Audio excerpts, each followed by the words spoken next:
Welcome back, everyone, to Lesser Known Operators. I'm your host, Nicholas Allen, and my guest today is Adam Brazil. Spent a long career at Fort Hood before he finally made it to 1st Special Forces Group.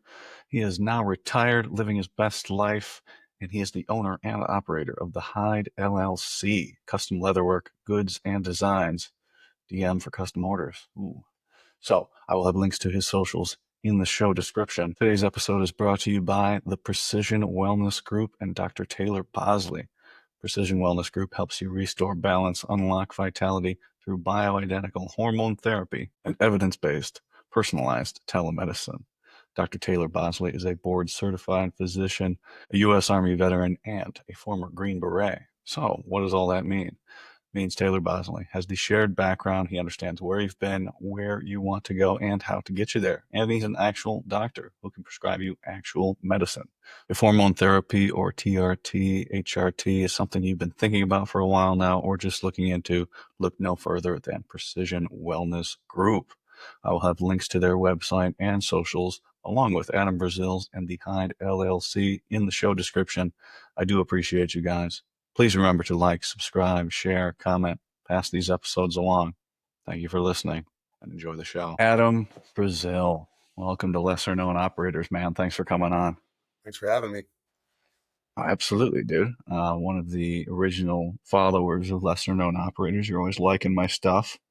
And seems you've got some good product there. I was actually thinking about you the other day. I was like, I need to get a hat.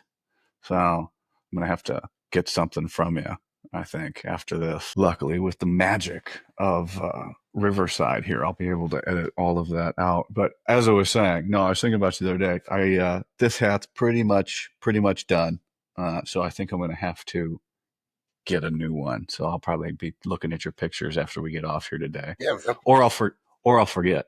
So yeah, I've had the same issue. So at least you've got a stockpile of them. Like I wear them until I'm like, man, this thing's disgusting. I think everybody does though. Is that the standard? It's my just the phone's standard. sweaty and it's about worn out too. I When you get a remember, Richardson trucker hat to fit like an unstructured hat, it's probably time to replace it. I remember one cadre during some part of the course, and he's like, you guys work so hard to get the beret, and then what do you do once you get it? You wear a fucking baseball cap, and you guys Throw the never beret even on the wear it. dash of your truck, and It gets all bleached out yeah, and shit. Yeah, I always thought about that. It is that's the goal, right? Because the real goal is to get to the baseball cap level on the team, because then you're part of the team. You're one of the boys, right? yeah. You're wearing the ball cap, and you're out there doing ODA shit, having fun, and rare like I don't. I think telling people like I wore just regular clothes or PTs way more than I ever wore my uniform after I graduated.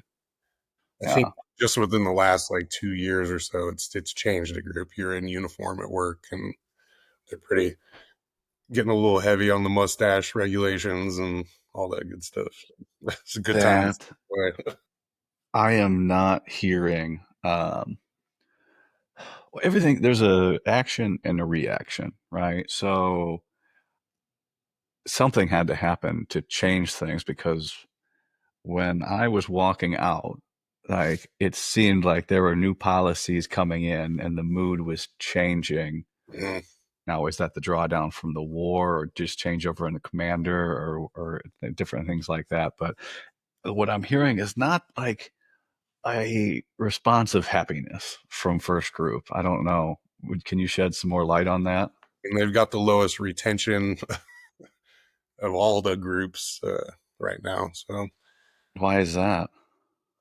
I think it's because there's no Afghanistan anymore for us, and that's like the one little piece that first group had that was tied to it was getting to go there like once every 2 or 3 years or whatever. So now Yeah, but guys are everybody, showing up, and you got new guys that are like, well, I don't see the point of being here because they're not going to combat. So but that's not what we were or have yeah, been. Like, yeah, yeah. So I've talked to other people, and I try not to be too critical, like, but we've gotten so far off of center. Like, oh, we've got the combat, and I was hung up on it for a long time. I Yeah, didn't get I the mean, I still feel weird about it because I never got a deployment as a GB. So, I didn't either. And I mean, I went and I was there at group when everybody was going. mhm. I wasn't at group a long time, but there were several trips and I didn't get to go. And I was pretty hung up on it. And then 8 years from like 11 to 18, that's, there's a lot of shit going on in there. And I didn't go anywhere. I was never even slated to go anywhere. It just was never in the cards. Well, that And was I, that was the biggest cock block I've ever had in my life. I think was we were supposed to go in 21, yeah, and then the whole drawdown thing happened, so we didn't end up going. And then I got picked to be on a task force to do ASOT stuff out of the embassy in Kabul, and then that obviously the embassy fell. Like they evacuated the embassy a couple days after has a bad look, a bad stuff. look. So never got to go. I Getting back to center, right? Our mission's like teaching. Like we go teach partner nations how to effectively kill one another. Um, and we really got away from that. Like at the early part of Afghanistan, we were doing that guerrilla force, training them up, toppling governments and things like that. And then it was, hey, can you do these combat operations? Oh, can you train up this force and all? And it started becoming the hammerhead started getting bigger and bigger and bigger. Well, and they changed the course, and they changed possibly, the way they were doing things at the schoolhouse. More and more people getting in, and then you have a whole generation like of pushing people in for a certain reason. And yeah, there's going to be some sort of lag, like Yeah, of why guys joined, and then that reason's going away. But have no fear, everyone. We will get into something we don't want to be some into rescue shit again. going on. So I Yeah, don't know. it's not looking great, but um, we'll see. We'll see what happens with the news. But yeah, so your impression of group as you were leaving was not one of a happy place then. Yeah, it was. I mean, you're still SF, right? You're still doing the cool shit. You're still, getting away with things that you shouldn't. You wouldn't in the conventional army, and Yeah. whatever. But it has gone more and more towards conventional garrison environment than it was when I first got there. So Hmm. Yeah, and then everybody's there, and the problem is, you ever watch Endgame, right? Avengers Endgame, and when Thanos remembers, or finally comes to the realization that as long as there were those who remember, there will be those who resist, and that's like in group, right? If there's anybody there that remembers how good it was, the good old days, I don't want to give that up and have to go with the times because wasn't probably as prevalent when you went through the course. But when I went through the course, the older instructors were like, you guys don't even know. Like in the 80s and 90s, we didn't have any fucking money, like at all. Like we're riding in POVs out to the range and like making pine cones into flashbangs and shit. And that's what it's going to go back to, don't you think? I think it's already headed there. I mean, uh, group is like the funding is not there, and it's not like it used to be. You're not getting going on a 1 month J set and getting 10, 12 grand in op fund. You're not they're not funding you to go to different schools. There was actually a queue. I tried before I retired. I wanted to get over to refresh my Delta certs, and then that way, just in case I wanted to do a contract thing or something like that, I'd still have my uh, all my certifications. And they wouldn't send me. They still had guys that were like damn near delinquent on their certs, waiting for funding for a plane ticket to go to Bragg and do their little 2 week refresher. Hmm. That's that's not good to hear. Like, Yeah. you know, Um, but then because I listen to a lot of people, I talk to a lot of people, and it's like, what else is going on that we don't know about at the top, right? Because I put something up a couple weeks ago where I was critical of the recruiting program, and like Rangers are fucking killing it with their ads. Like they've got some good stuff and their numbers are way up. Kids want to be fucking Rangers, right? And then I was like, guys, this isn't the way if we want to fill the teams. But then I started thinking about maybe they don't want to. Maybe they're just phoning it in, and like we need retention to drop so that we can shrink special forces down to what we want it to be, to where what they think it should be. Because you know, as things draw down, maybe that's their plan. Maybe that's all of this. The look behind the curtain is it's intentional. That maybe they're smarter than we think they are. I don't Yeah, know what you that's think pretty about that, optimistic. right?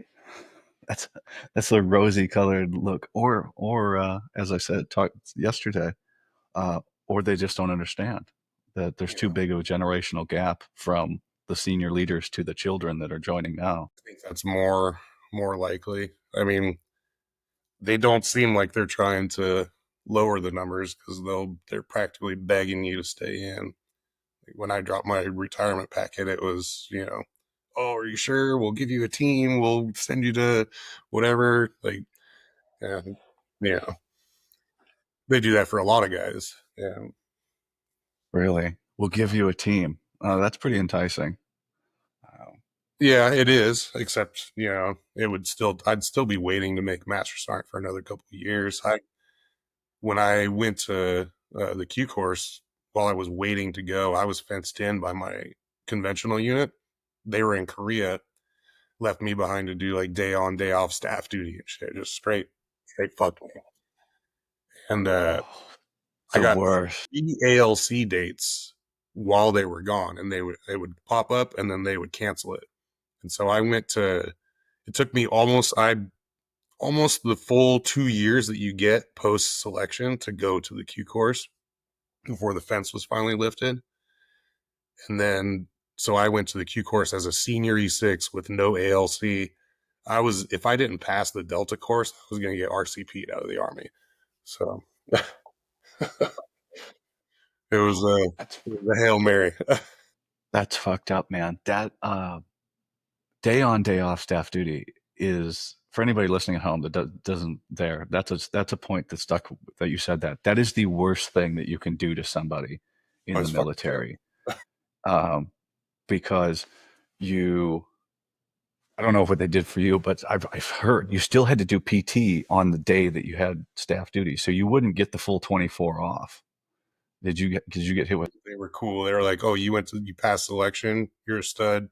PT on your own." They occasionally I'd get called in to be a grader for a PT test in the morning, but that was about it. How long did you have to do that for? Uh, Probably went on for about 4 months total of that, and then I had to sign for the battalion's worth of equipment in the motor pool, and then I became like the supervisor of the civilians that were doing services on all of our Bradleys and trucks and shit. So went from one shitty job to one that was just as bad, probably. Um, that doesn't sound pleasant at all. That's not healthy either. Yeah, not at all. Because the first step, I don't know about you, the first time when I would leave staff duty in the regular army, the first place I went was the shopette and got a six pack for breakfast. Yeah, yeah, yeah. And then you have your breakfast beers and then fall asleep and wake up and then do it all over again. That's terrible. But we did have one guy when I was at Fort Sill. We were on Rear D, and the first sergeant put out. He's like, "Oh, I only have so many NCOs," and I was in charge of the duty roster, writing it up, right? And he told the couple staff sergeants and staff sergeants, you can volunteer before the roster gets made up. So this motherfucker volunteered, and this was for months, for Monday and Thursday every week. And I didn't understand at the time, but it was brilliant. Like he worked Wednesday. That was it. That was the only day that he would come to work, like, and have to do anything. And if he had to do anything at all. So he did that for 6 months of just working duty day on Wednesday, but then doing staff duty. And there was nothing to do. So he was just filling the chair because the unit was gone. So he didn't do anything. I thought that was the most brilliant shitbag move I saw while I was in the regular army. Yeah, yeah. The soldiers never surprise me. Where were you stationed at? So I went to OSA in Kentucky at Knox, and then went to Fort Hood, and I was at Fort Hood until I went to the Q course. They do this fun thing there where all the units are on Battalion Avenue, and you just when you start getting close to PCS time, they just bump you down the road, and then your time resets, and then they bump you down the road further. So 10 years at the same duty station. Without going anywhere? Uh, just Iraq and Afghanistan. Oh, well, I mean, that's something. Yeah. But so I was saying before, because you just got out like 45 days ago, right? Mhm. Like I was just joking. Like you're not even depressed yet about being out, or how you adjusting to the civilian life, because you said now there's new fancy programs. What's that about? Yeah, so um, I definitely did go through that whole like weird phase of feeling like lonely and isolated and you know all that stuff. It just happened before I retired. Well, you still Okay. have like that safety net. So they started first group calls it the Tory platoon. We just call it a ghost platoon. A year out, they pull you off of a team and put you in HHC, and you are untouchable there. So your entire life revolves around transitioning out of the army for your last year in. So you got a lot of guys doing internships, starting new careers while they're still in the army. I was able to focus on my business over that entire year and get it to the point where now that's what I do to supplement my retirement now. So Yeah, man. it worked pretty good. And yeah, so that must have started what after COVID then, right? It just literally started like 2 years ago, maybe a year and a half ago, shortly So before not the whole even. thing. Why did that become a thing, or is that just new leadership, new ideas? Well, I mean, you know the kind of guys we work with. You stay on a team until you're clearing basically, and guys are fucking themselves out of you know transitioning smoothly. Just you're working with your team, and then all of a sudden you're gone. This way you're still tied in. They made it to where once a month everybody has to come in for that platoon, and we go over kind of where we're at and just connect again, with people that are going through the same stuff. And then it's a pretty good program. I think it's definitely something that other units should definitely adopt, or at least a version of Yeah. it. Well, we're special. Like, what pops into my head is like, why are we afforded that? Because, the specialist, the terminal specialist over just across the street at Second ID, he's doing staff duty up until the day he's out. Yep. So, because I know that's not a thing in the regular army. I mean, maybe they say it is, but there wouldn't be, fancy bear posting text message snapshots of leaders saying, you need to be at this formation today. Well, I'm Yeah. picking up my DD 214 at that time. Well, you better come afterwards. Like, I ain't fucking doing that, man. So, Yeah. you No. know, so yeah, but that's good. I mean, that's another benefit, right? Of making it to that level as you get that. But that's good. I hope that sticks around, because as people switch out, uh, things can fall to the wayside. So I hope that stays around. Yeah. I think it'll stick around for a while. I think honestly, it would be better if they push it out another couple months or so before Five airmen like five me. years, five Yeah, years you get pulled off. yeah. I would have been in HAC my whole time at group then if that was the case.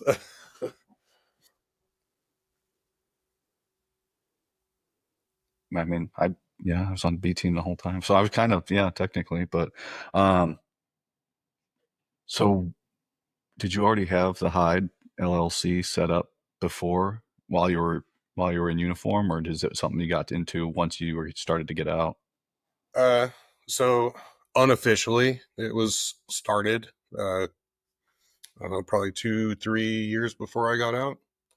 Um, I had I was like the oldest motherfucker on 3-1 aside from our warrant.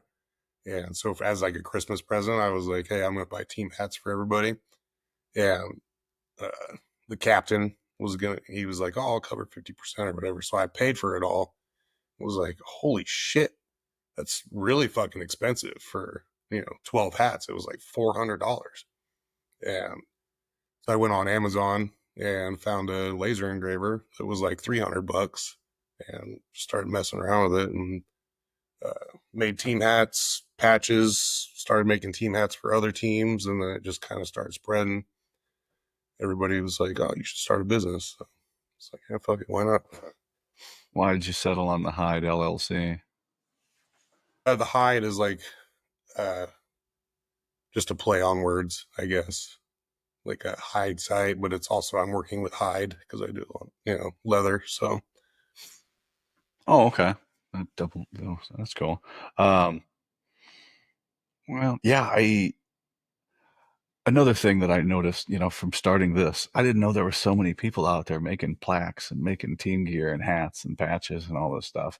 I was like, man, there's got to be, you know, isn't there like a lot of competition? I was like, and it doesn't seem like you guys are competing with each other at all because there's so much demand for the everybody that stuff. I've talked to that does that, so like they're all super supportive. Like um, a good friend of mine, he runs Brewer Leatherworks. He was a former teammate when I was on 3-1. Uh, he's the one who got me started into like actual leather work and stuff. And, we share each other's things. And if he gets a customer that wants something that he doesn't have time to do or, doesn't have the means to do, if it's like laser engraving or whatever, he sends them to me.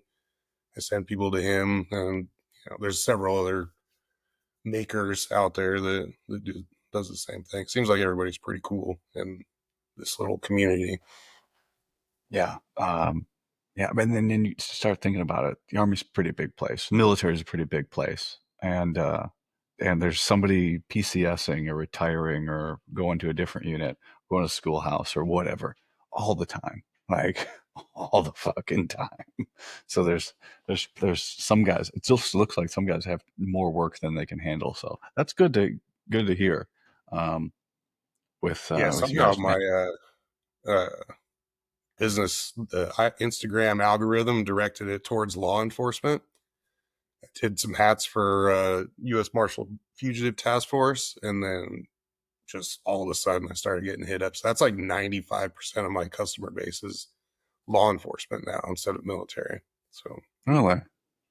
I just Um, picked out a bunch of hats for the entire Chicago SWAT, done San Francisco SWAT, a couple different task force for the U.S. Marshals. Pretty cool. Internet's a weird place, isn't it? Yeah. Another Green Beret posted a reel, and I looked at it. I was like, yeah, that's pretty good. That'll get some views.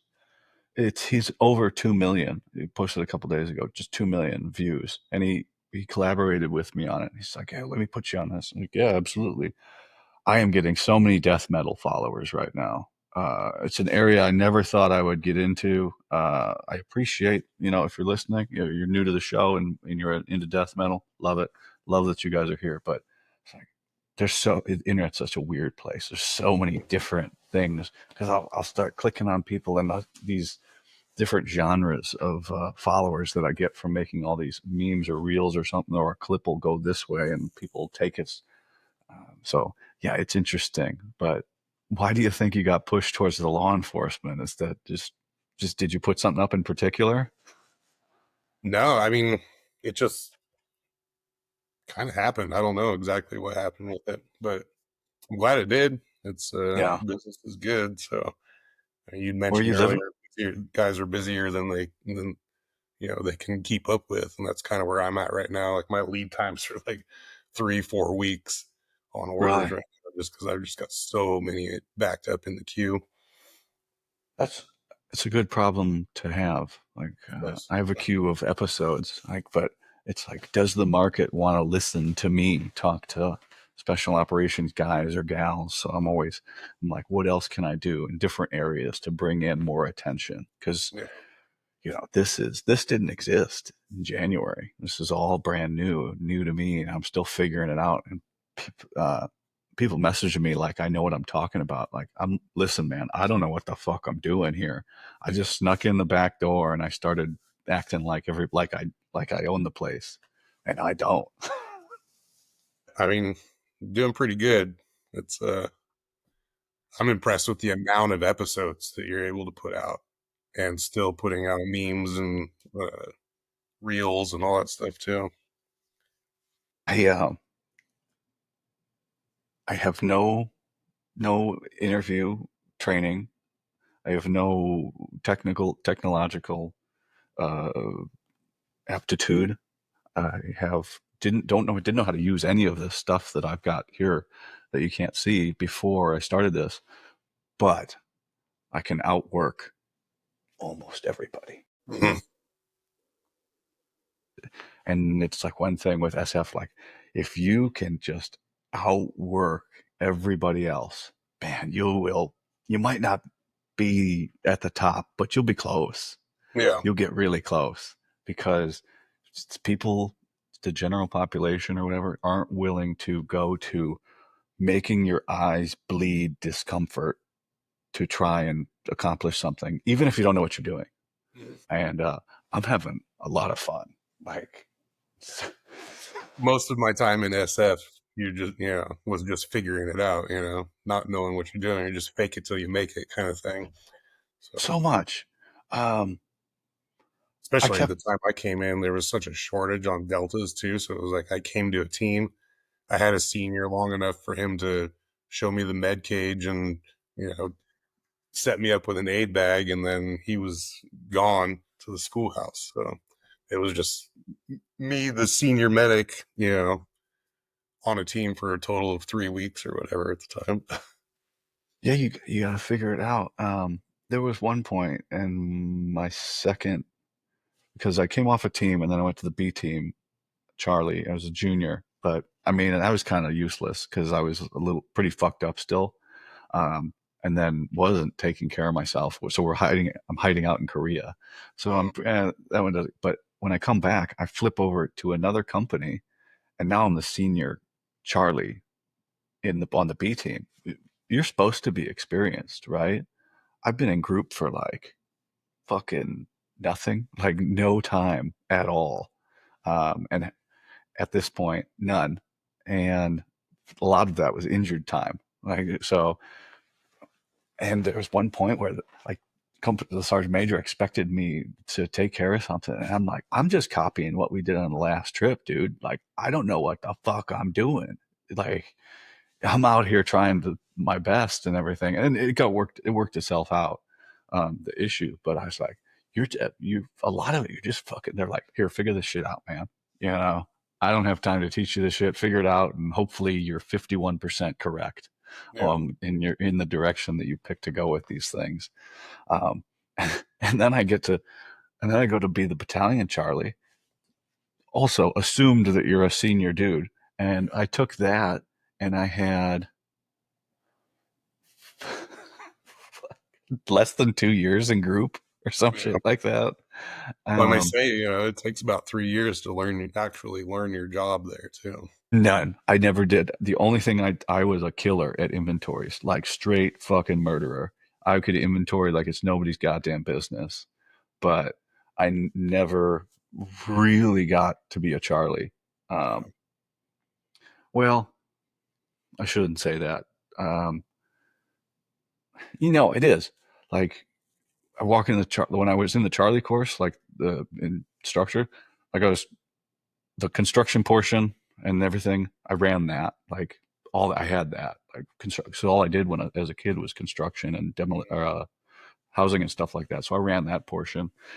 I learned that, but I knew construction and then I knew inventories, but all of the, shit, other stuff, like rarely did I get exposed to it. And so like, it's a bummer too, because you're like, that's the fun shit. That's what I wanted to do. Like that, the fun shit of it. But I mean, you guys, I mean, that's even a bummer too. Like you're not able to do your refresher trainings and stuff, like to keep up with it.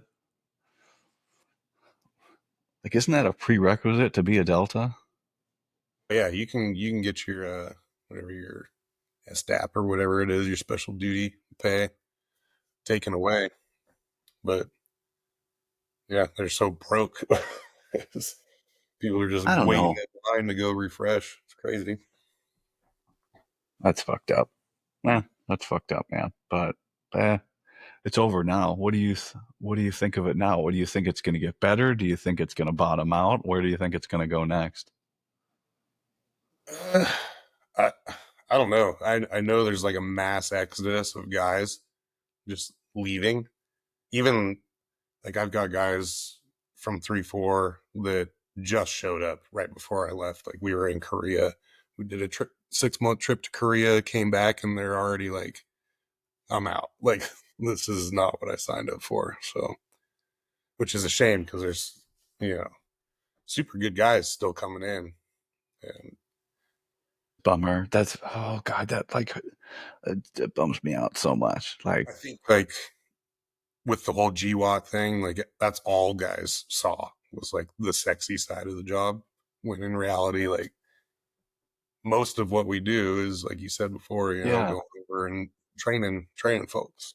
So do you think this, from what you see, obviously you don't have the numbers, but is it mostly X-rays that are like, I didn't come in for this? Because if you're in the regular army and you really appreciate how shitty the regular army is, and then you work to go to selection, and then go to the course and get to group, like there's no better place. Like I present to me a regular army unit where that is better than the worst day at first group. Like let me hear the list. I think it's probably equal on both sides. Really? Those guys that are transitioning over, at least from like my small little sample group that I know of, it's probably half and half. Well, it's good to have the information and get that, and I can have it for other people. But I do draw the line as I'm a veteran now, and I got a lot of other veterans to worry about, and that's somebody else's fucking problem to deal Yeah. with. Yep. I'd like to have situational awareness on it because I have young guys come on here and then older guys, and it's completely different perspectives. Like, you can tell if somebody was like, come in to do 20 years or this was the career, they just talk and carry themselves completely differently than somebody who's like, yeah, I came in to do this and it wasn't for me and I'm out. You know, it's just a wildly different mentality. Uh, Yeah. what were you when you started, when you joined in all this and came into the army as a 91 Mike? Yeah. So before that, I got in trouble in college, got some funding taken away from me, and so I actually tried to join the Air Force. I wanted to be a PJ. Um, Coming out of high school, like I wanted to be in the military. I graduated in 2002, so that was like right at the start of the GWAT, and but I got some scholarships and things. My school was paid for, so I was like, oh, I'll go to college first, and ended up not even making it a semester there. Yeah, tried to join the Air Force as a PJ, needed some medical waivers. They kind of strung me along for a while, and then I never got them. And the recruiter actually told me that once if they disqualify you, you're disqualified from all branches. And I was 18, whatever, took it at face value and went and did the go find a job thing for a little while. And I worked for the Washington State DNR as a wildland firefighter for a couple of years, and then just one day decided to go to the recruiting office and the Army recruiting office, and they're like, "Oh, we don't give a shit, dude. You could have felonies. We'll take you right now." So, What year was that? 2004. Oh yeah, there's no rules in Yeah, 2004. Like, unfortunately, it could be a recruiter lie to fill certain jobs or whatever, but They didn't have any. It was a 9 month wait to go to infantry OSET, which I didn't want to hang out for another 9 months, you know. So 9 months for that. They told me they weren't doing the X-ray thing at the time. They were already full up on that. And then he got Yeah. hit me with the, I have a job for you that you will always be attached to the infantry. You'll always be doing infantry shit, and you'll come out with a skill set. You'll be a diesel mechanic. You know? And I was like, oh, Just just listening to that. anyways, like working on my own shit since my first car. So, Such bullshit. oh yeah, 100%. And then you get to basic, and you're like, this is this is dumb. And then, yeah, I got to Fort Hood, and probably it was 6 months, 5 months after I got there, we went to Iraq and uh, did that. And that, they didn't lie. You got to go out a bunch and shit. And I wasn't, I was attached to scouts who treated their mechanic like a medic. Every time they went out, the mechanic and the medic went with them. So I got to do some stuff, but it wasn't what I wanted to do. Well, it never is. But what was the driving factor? You said you wanted to be in the military. Was it 9/11 or what was it that was driving you to be in? Yeah, it was 9/11. And the whole like attractant to like being a PJ was like the old Jessica Lynch thing, Hmm. their little rescue or whatever. And I was like, that's cool as fuck. I want to do that kind of shit. But I was a naive private when I came in, and every time I talked about doing something bigger than what we were already doing, it was like, oh, we don't have time right now, but I'll let you do it, whenever this is over, whenever this training iteration's over, whenever this deployment's over. And it just kind of went on. Like what? Like what? I mean, it went on until No, I mean to do what? Like, do you want it to do what? What kept getting put dude, off? I was volunteering for Ranger School so that I could 4187 reclass to 11 Bravo. I was doing, I That's what I was re-enlisted, getting at. and then they reneged on that. It was a So whole, I was at Fort Sill, yeah, and there was this mythical Ranger School slot or something, and it was like people talked about it, like, and then there was like a competition, of people that could pass the Ranger PT test, and they were having to go to PT before PT, and turns out there was no fucking Ranger School slot. Like it was all a fucking, I don't know what it was, just to lower morale or something like that, or somebody got their wires crossed. Because that, if nobody gets to go, then like, what the fuck are we doing here? yeah, That'll drive some people. Um, Crazy. That'll drive people crazy if there's no actual, um, payoff at the end. yeah, But no way to progress or do something bigger. It was, I did, so at Hood, there's not a lot of Ranger School slots that pop up. And I remember I was like four for our battalion. And so basically, the four combat arms companies in that battalion got to send one guy, and I was begging. I was a pogue in an infantry company, just like, please, please, for the love of God, let me go. It took a long time, and they finally were like, yeah, sure, whatever. You got to do the pre-ranger shit and pass the RPFT, all that shit. And I did. And it was probably a week before I was supposed to go to school. One of the other 11 Bravos was like, oh, I guess I'll go. And then they gave him the slot. He went there and failed the PT test. yes, fucking love to hear of that. What a waste. What a waste. Man. But from my time in first group, failing the PT test doesn't mean anything. We sent a whole mess of Green Berets once, and they all failed the PT Yeah. test. I think Um, that's a common thing I've heard is GBs kind of get the short end of the stick when it comes to that. Yeah, Sergeant Major was chewing the one guy out, and he goes, "Sergeant Major, I can do 120 sit-ups. I didn't do 41 sit-ups. They're like, that's not true. Like, and he started talking to the other guys, and yeah, they just failed all of them. They failed all of them. So Yeah. uh, it was at that point I was like, is this a real school? Because every other school, you know, and you have a chance to pass.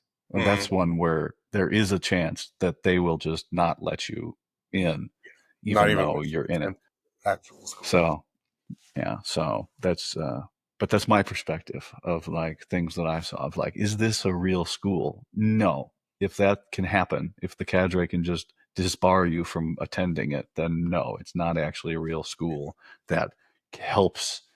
Um, I don't know. Maybe it was just because we don't need it. GBs don't need it, so that's they get Kills me disqualified first. how much weight they put on it for promotion, though. It's one of the big five for us. Is it still that way? Oh yeah, it's high up there. It's like that jump master school, have a master's degree. Like it's it's pretty ridiculous now. Yeah, that's stupid. But I was messaging a guy the other night, and he's like, "Man, you know, if it's the right person, that command is like this guy's. What did he say? If he's being groomed, groomed for a CSM position, like not just a group, but higher and stuff like that. Uh, all they had, there's dudes getting pushed through a static line, a jump Yeah. master, and then There's X-rays that I went through the Q course with that came here that were in Charlie Company that were being groomed for a team sergeant slot with fucking 6 years in the army, you know. So yeah, somebody said they. yeah, it took me, how was it, 16 years in before I picked up 7. So Mm, it was it was a rough go. yeah, There was like 3 of us in the company that everybody joked about as being the most senior staff sergeants in the army, and we nobody could figure out why we just weren't picking up 7. yeah, it's a joke. It doesn't mean anything because I got medically retired, but I was the first sergeant first class of my year group because I made the promotion list and then got medically retired. So I got promoted like right away. Um, but it's like that was I liked, that was like the last good thing I got from the army was I got that on my card. Yeah, Um, it's not a big deal to anybody but me. I'm yeah. like, I'm so glad I got that one thing. There's a couple other issues I'm hung up on that I'm pretty upset with that happened that I didn't get. But never, there's nothing I can do about it. We've all got that. Yeah, Uh, we've all got it. but the not deploying to combat. I've really, from this show, from talking to guys, I've really like worked through that, and it's been helpful. Like, yeah, I didn't get to do that one little thing, but I did a lot of other cool shit, and I Mhm. helped a lot of other people do a lot of cool shit, and now I'm doing like cool shit every day, like so much. Like I'm having so much fun uh, networking people and making my content and supporting regiment and positive message. But with with doing that, and this is not based in science, or I never went to medical school, and I know very little except my own personal traumatic brain injury journey, right? But I've been told, the more you do things that are foreign to you, you create new neural pathways in the brain. I think I remember that from some of my concussion therapy and stuff like that. But I'm doing a lot of stuff that I don't know how to do all the time, like all the time. And now talking, I'm remembering so many other things. And I've put one back together that really, I think I had like blocked it out, that it upset me because we were in the schoolhouse and um, where'd you live when you were going through the schoolhouse? Because I lived up in Linden Oaks and then I was in NTA up Linden there. Oaks. You were? Yeah. So um, we're in language, and all I'm doing is eating, lifting, and language, and that's it. And like it was 8 something. It was dark in summer, so it was dark. I was like, oh, I'm gonna go get some milk. Obviously, milk, right? And I go over, and there's a fucking shooting at the food line across the street. And so I'm like, oh, fuck, yeah. So car drives off, the shooter drives off. I'm like, okay, we're not involved in that. So I go into the food line, gunshot victim, right? And so I was like, oh, fuck yeah. And I grabbed the manager. I was like, give me some gloves. You make sure nobody comes to shoot us and set up, I'm not a Delta, but I started running a clinic, right? As much as my buddies had been telling me about and stuff. So we're like, okay, we're checking in. I got the gloves on. Another guy from the Q course comes in, and he's early in the Q course. And we start, checking them over. We got pressure on the gunshot. We're hitting, what's your name? Going through, trying to get information. Okay, blood pressure's good. Can you breathe? All this other stuff, right? Just the T-C stuff that the Deltas had told us. And right as we're finishing, this dude from the 82nd shows up and starts to help us. Fine. Didn't think anything of it. Didn't think anything of it. Give my statement to police. Guy gets loaded up. I talk to the paramedics, give them all the information. Um, that we've come up with for the time, right? That was cool. Get back to the house. A couple weeks go by, a week goes by. Commander, the colonel, and sergeant major pulled me and him out of class and in and gave us a fucking coin.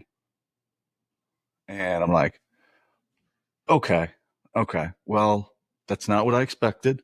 Um, after I got home because you don't, when you're doing it, you don't expect anything. But Mhm. then you get back, and I was with the guys, and they're like, "Oh, they're gonna put you two in for the soldiers medal," and you're like, "Oh, well, that's kind of cool," you know. I'm not, you don't think, because I wasn't thinking about them. I was like, "Oh, that's kind of cool," and then I'm like, "Nah, the army's not gonna do that. I'll get another RCOM because I got like 6 RCOMs from being a board baby, right? They'll give me another RCOM for sure." So they pull us in, they give us a fucking coin and like a handshake and tell us we did a good job. Okay, cool. PCS. I'll skip part of the story. I've never told this story to anybody. Nobody knows this. So I'll skip the big part of the story, and I'll skip to the end, and then we'll come back. I get to my team, and I get a phone call from Major Dickhead, right, in the 82nd, and he's like, "Hey, put together a soldier's medal packet for the incident that occurred and this other stuff. We need a sworn statement." Yeah, fuck, cool. Fill out my sworn statements, email it to fucking Major Dickhead, and I didn't hear anything from him, and I call him and I go, "Hey, what happened with that? I didn't hear anything from you guys." "Oh yeah, we had to downgrade specialist so and so's award to a RCOM because the guy that showed up right at the end, right, said he did what me and the other student did." And so our sworn statements were exactly what he said from our perspective. And so they just gave him like an AAM or an RCOM. Uh, Rewind, right? I was pretty mad about that. I was like, because there's nothing you can do. Mhm. So that's notwithstanding. Um, I had just got to my team. And so I had no command while PCSing, right? Nobody in charge of me. And I this happened right when I got to group. I was so like put off by this happening. I didn't tell anyone, and I restricted other people from telling people about the real one I should have gotten, the soldier's medal, when I was driving through on the highway in Kansas, and a car flips end over end into the ditch, and then I pulled all those people out of their car, just pouring gas on them, and got them out, ran a clinic on them. Mind you, I'm not a Delta. Mhm. I'm just rendering aid, calling 911, getting people to help me, getting these people out of the car, taking care of the kid. Kid was kind of fucked up, and got him stabilized and like ready for the paramedics and shit. And then like I just went in my bag, took my SF tab, and gave it to the kid, and then I left and never told anybody about it. So from talking about this, all this shit came back. I'm like, man, but I don't know. It's like I think back about it. And then I go, I think on like awards, and it's an interview for you, and we're having this conversation, but you know, the change in the times, right? Mhm. Of you're telling me stuff, and like I'm like, I don't like that of what you're telling me of how it is now. Well, in 18, take care of your soldiers, because the reason my MSM got downgraded to a RCOM was because I wasn't an E7. And I said, Master Sergeant, I am an E7. And he goes, well, I'm sorry to hear that. And he hung up the phone. And I go, you piece of shit. Yeah. Like, now that whole story, Yeah, right? that actually is kind of the one downfall I can think of the program that group is doing, because you lose complete contact with everybody in your company. I didn't even get a retirement award. So It not that it really, you get a full career or whatever. Like I did not want to get medically retired. And it sucks like, but I I still wear my uniform and stuff. I would have liked that little thing that would have meant a whole lot to me, that would have meant nothing to the command team, to just leave the award how it was, so that I could, I got my time cut short. I didn't get hurt in training. That team sergeant fucked me, right? And why not just do that? And I hear these stories over and over again of like downgrading awards. Like for what? Who gives a shit, right? Like who gives a shit? And that's what, like this whole thing, that the story up until this, like if you were listening to this story and you're like, oh, he's just boasting or whatever. I've never told this to anybody. Downgrading an award or not taking care of your soldiers is only going to diminish their perception of you for mhm. the rest of their lives. You personally, not the position or the rank or any of that shit. You as a person, it's going to diminish them. And like, why? For what? Like, take care of your soldiers Mhm. and shit like that, because it doesn't mean anything. These Costs you nothing arbitrary in a couple rules. minutes to write something up. Absolutely. And so, with the show and things, to try to just be positive, to be like, hey, we are all we've got. And if you really think like, I want to do something about depression and soldiers, all these little things, they turn into big things later on Mhm. when life doesn't work out how you think it's going to. It's like, oh, maybe I could just be a nice person or take care of my soldiers or work on them like that. I don't know. I went off on a tangent there. So I don't know. What do you think about any of that?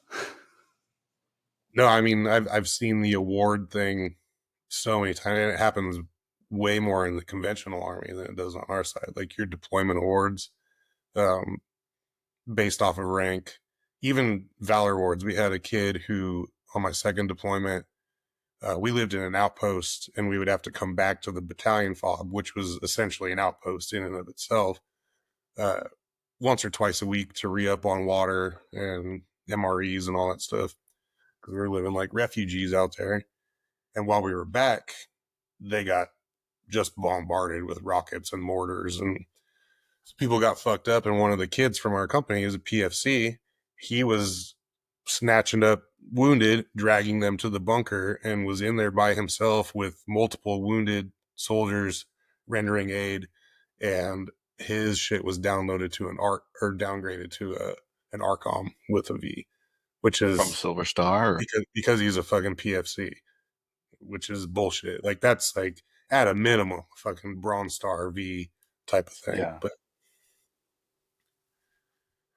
it happens a lot. I had kind of a similar incident with the soldiers medal stuff too. Here in group, I went to Oh, go ahead. I'd love to hear it. If we're on the we topic got of getting fucked over here. red cycle detailed to go to the first group reunion down in Las Vegas to do color guard.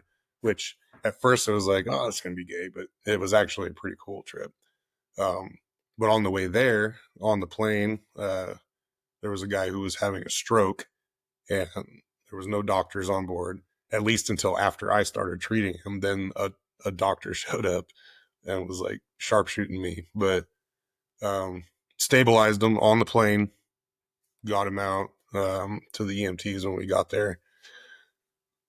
told my team when I got back what had happened, but they had already heard about it because this fucking first group reunion thing posted it on their social media with like my picture and my name and all kinds of shit.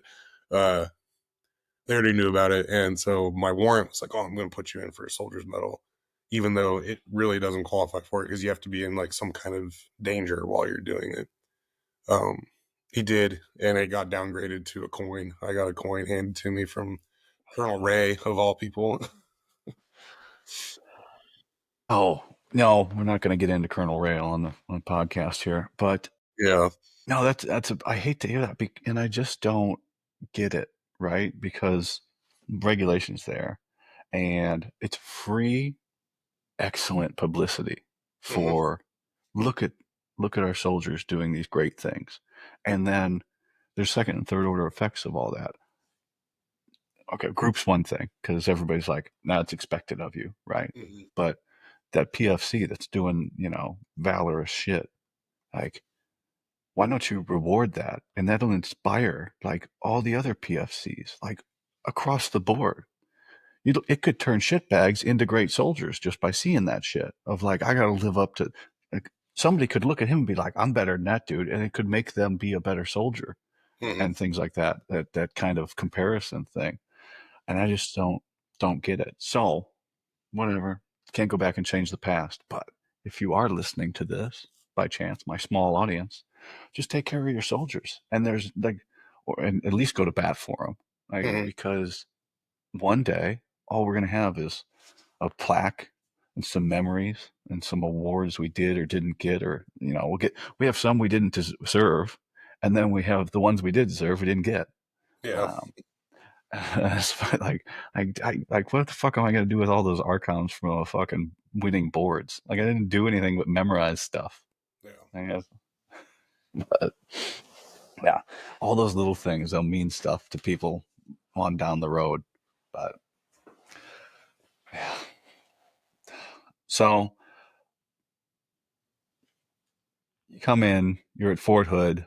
I mean, how long did it take before the, I don't know, rosy view of the military wore off, or was it pretty right away?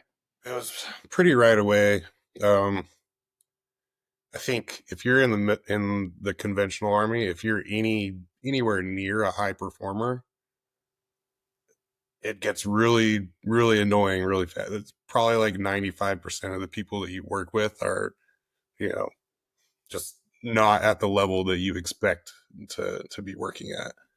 So it was pretty right away, and then yeah, it after I became an NCO, it definitely solidified that I needed to either get the hell out of the army or go somewhere where I wasn't babysitting privates anymore. Was selection like, because it's always there? You see the brief. You can always go to the brief at the library, and Fort Hood's a big base, so there's a recruiter there all the time, I They are think. terrible with recruiting there. I had Really? no idea how to even go to selection. And like I was saying earlier, I was like the naive private. So I would talk to my squad leader, and then he'd be like, "Oh yeah, you can do that, but it has to be after we do this stuff." And I had no idea that the unit had no say in any of None. this, like not even a little bit. You could be deployed to Iraq if you have a selection date, they will send you back to selection. So I didn't know that until I was an E5, and then I was like doing my own homework. And I was like, I got to get the hell out of here.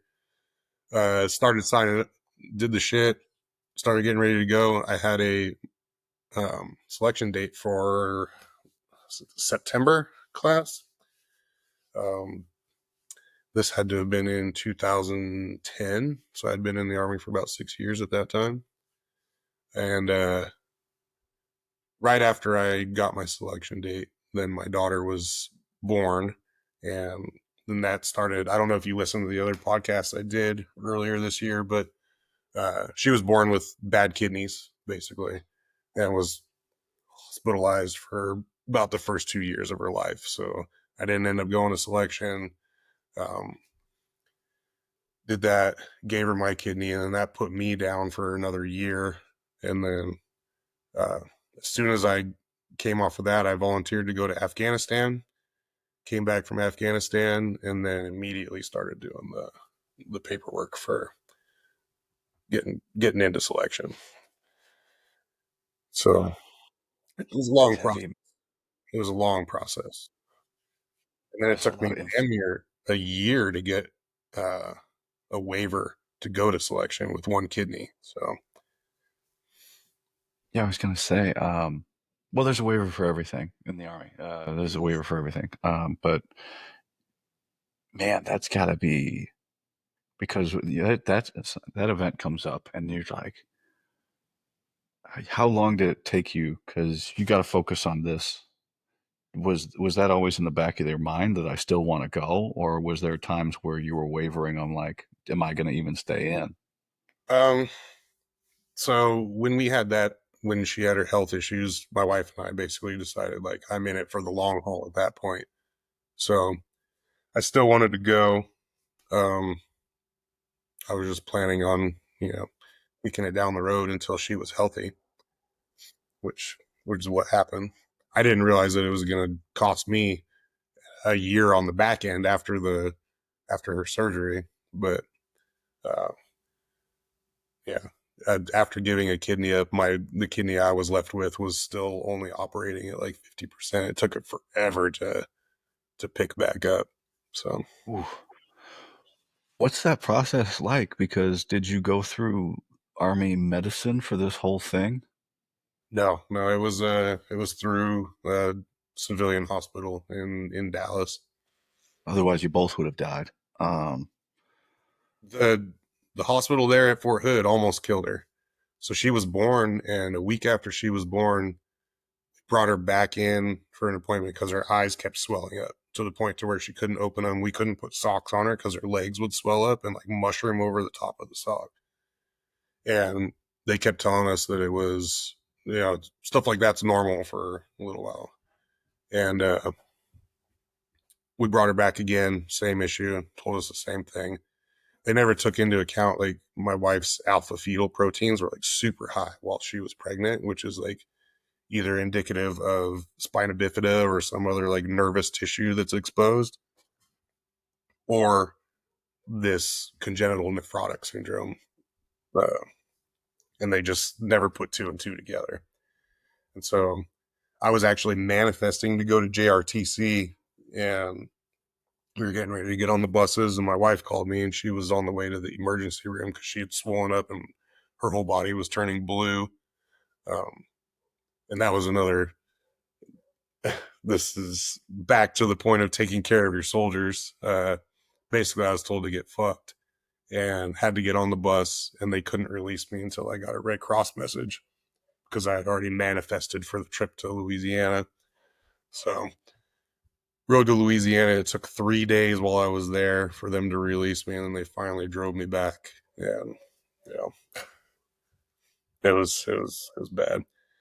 The units from that point on were pretty terrible. I had a really good first sergeant who made a reason for me to stay on Rear D. He made me the Rear D platoon sergeant because we were getting ready to go to Iraq again, and that lasted about 2 weeks. And then the battalion commander and CSM were like, "Yeah, we're going to chapter you out on a family care plan." And so my first sergeant at the time was good friends with a sergeant major from a different battalion. They like somehow backdoored me into that battalion, and I just did Rear D with them. Bottle of whiskey will go a long way in the Oh, military. That'll do way more sergeant major to sergeant major than anything else. yeah. Yeah. What did the Army have to say about you giving up a kidney? Did they put up a fight with you about that? No, not really. It's actually a pretty simple process. I just had to have my company commander sign off on it. Around the time that she was getting ready for her transplant, I was switched to another company.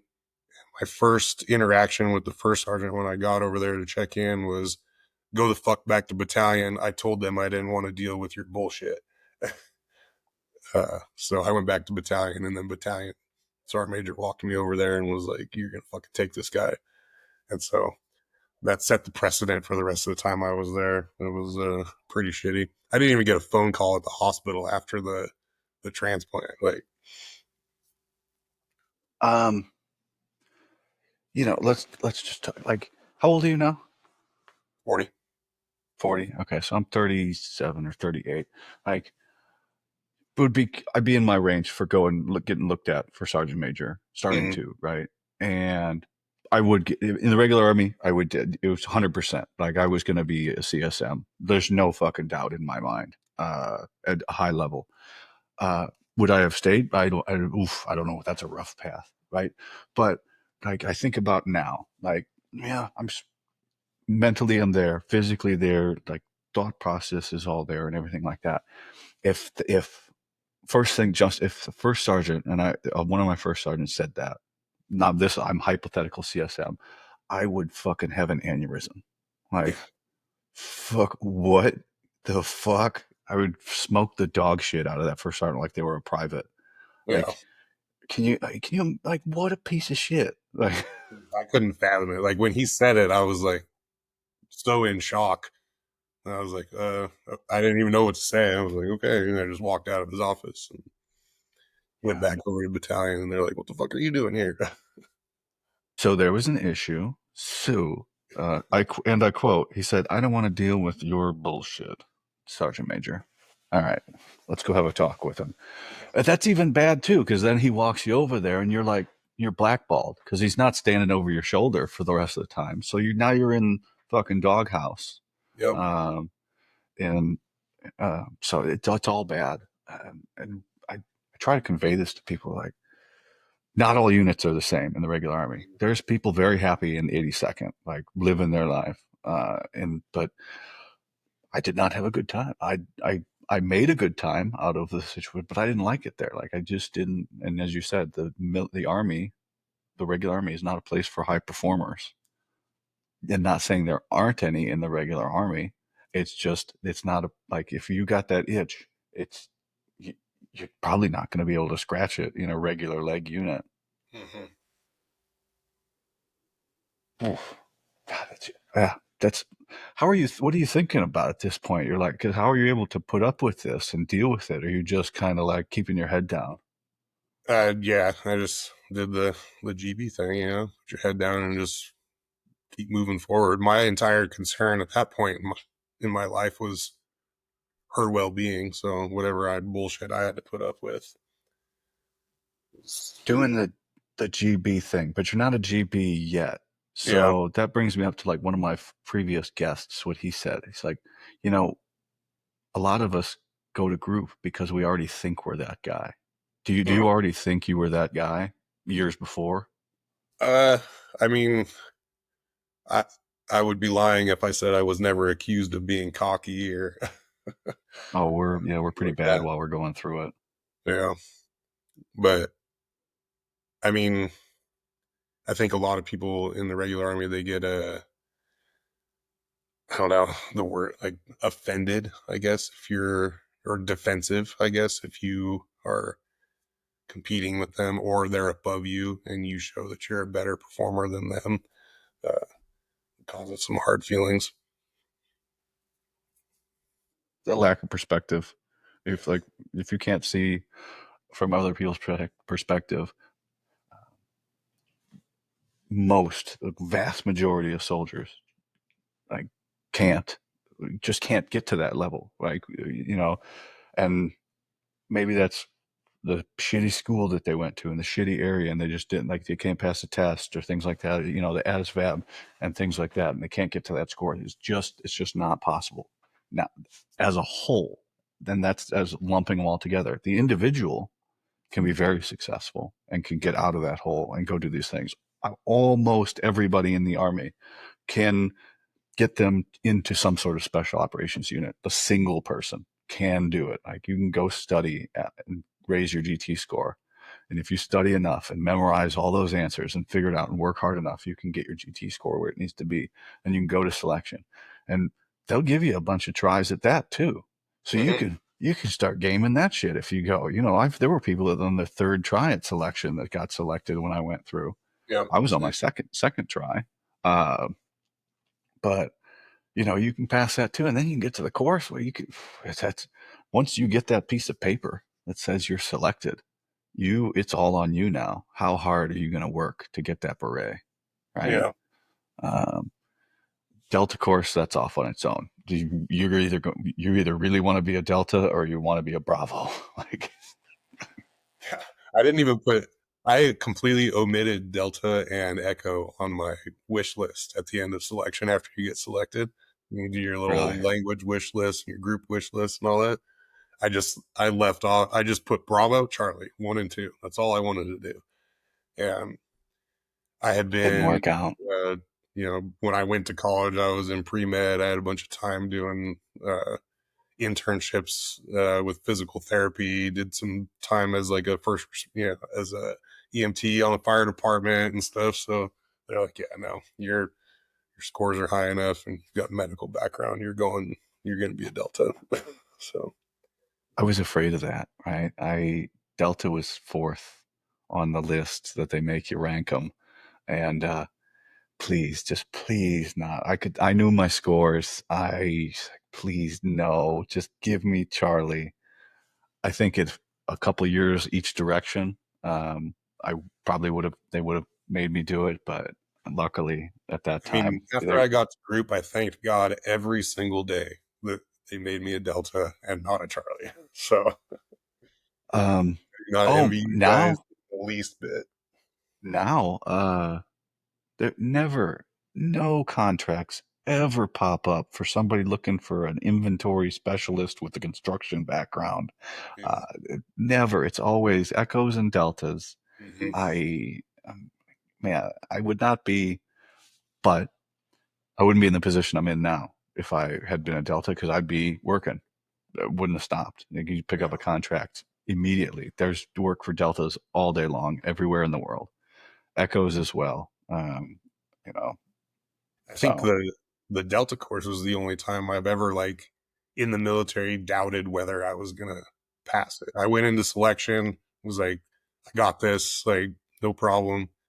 Uh, Started the queue, went into Salcom, and I was like, this is pretty crazy. Maybe I'm just doing the long Bravo course. And then I just never actually failed anything during the Salcom course. So fuck yeah, man. I love to hear that. No recycles? nope, no recycles. I didn't recycle through the entire Q course. I had one small break where I had to wait because I fractured a bone in my ankle on a jump, and then other than that, that was it. Yeah, me neither. Well, the first time selection, I got medic dropped because my knee wouldn't bend.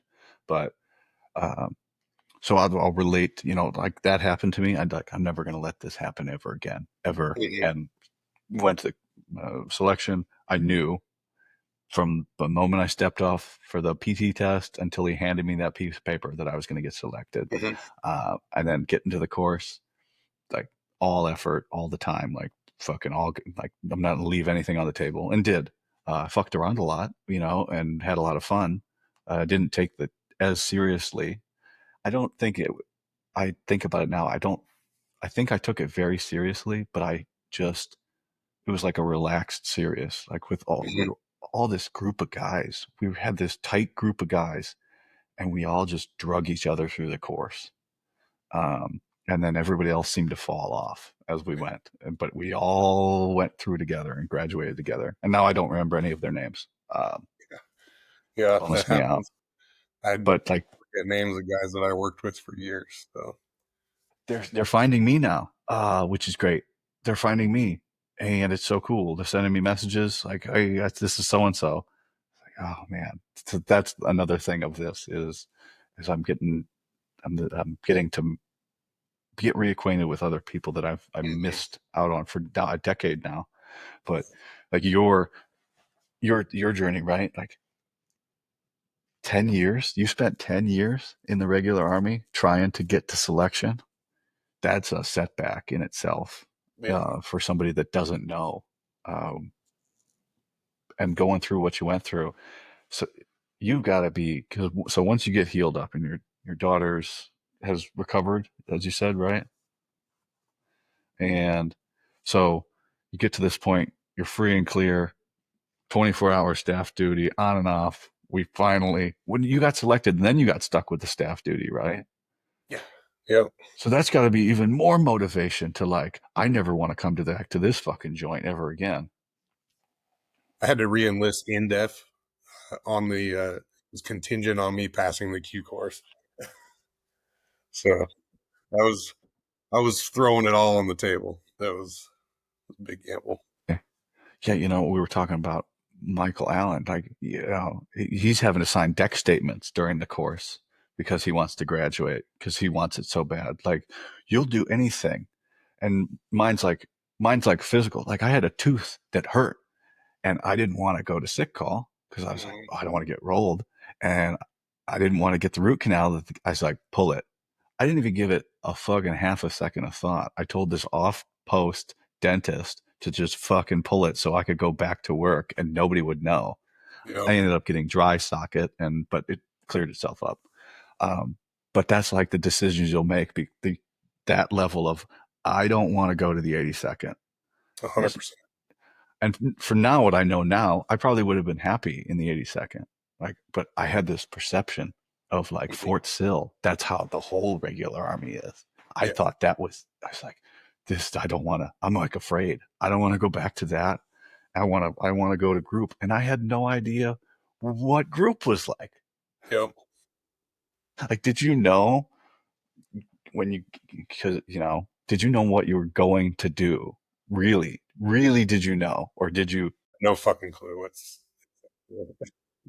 I just knew it was way cooler than what I was doing, and the people there had to have been of a higher caliber.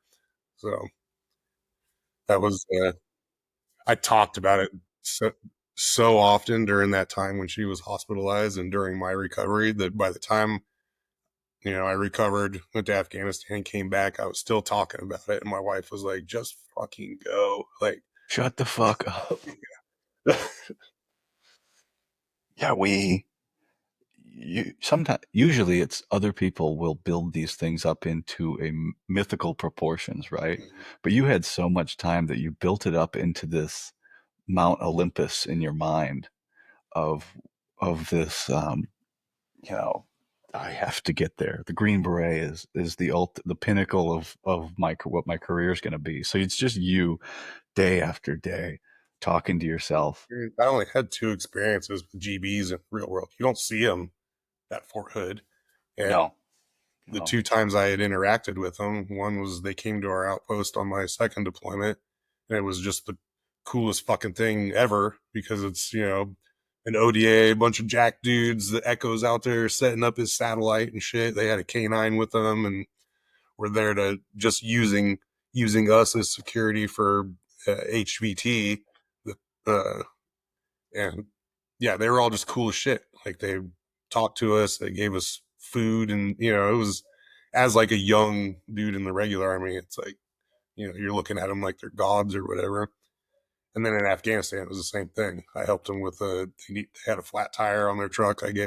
Changed it for them, and they gave me whiskey and steaks and shit. And it was like, it's like, okay, these guys are cool as fuck. That's those little things that you never forget that, right? Yeah. And it's a bummer because you'll hear from people that they'll make shit up or they're jealous or they failed selection or whatever have you, or they just didn't work out for them, right? And they'll just hold this grudge and that'll permeate to their soldiers and they'll have this false view of things. But I didn't even meet a Green Beret until selection. And you know who it was? It was Daz. Yeah. Daz was the first Green Beret I ever met. And I'm like, He was our who? sergeant, Charlie Company sergeant major. He came back to Charlie Company. And yeah, and he's on the bus and you know how he talks, right? And so I was like, what? He's like, what up, guys? Oh Yeah, man, you guys are gonna have so much fun. All right, get off the bus and get your shit, and I'll see you guys in a little bit. I just had some mouth surgery. I was like, all right, let's go. And then I show up to group, and fucking Daz is there in the fucking ops office. It's like, and then one of the cadre was there too. I was like, this is weird, man. yeah. But so you go through selection, no doubt. But then you got this long break. You finally get to the course. You get through SOCM, which isn't in the like it's you haven't still haven't started the course really, right? Nope, nope, not officially. Was IUW still a part of the course when you Yep. went through? Yep. Okay, so now you get this big butt fucking that which we had. I don't think it's a thing anymore. IUW is not a thing anymore. Uh, Yeah, they completely revamped the entire course. it was a bloodbath. Guys were just, you know, if their numbers are low now, they, they were they were they were high then with all those dudes failing out in IUW like right away after getting Oh yeah, selected and shit. murdered the deltas too, coming out of Sockham because you spend so much time studying, and you come out of Sockham, and it was like literally like a week after we graduated Sockham, we were starting IUW. So we had a bunch of deltas failing PT tests and just unable to complete the 5 mile run and just out of shape. Horror stories. Uh, and then let's say you're physically up to the task. Um, hey, you're going out to the NTA, and depending on which lane you get, it's a crapshoot out there, guys. Good luck. Um, so, good luck with that.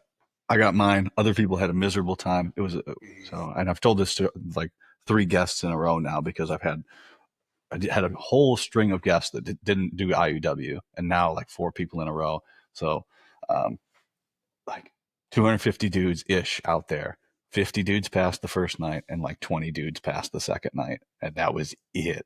Like a lot of sad, poopy faces the next day or whatever when they're splitting the class up, and we're merging with another class because we're too small now or something like that. Oh, Yeah, that land nav was had that murdered our class too. I went out the first day. They had a ghost point that they gave out.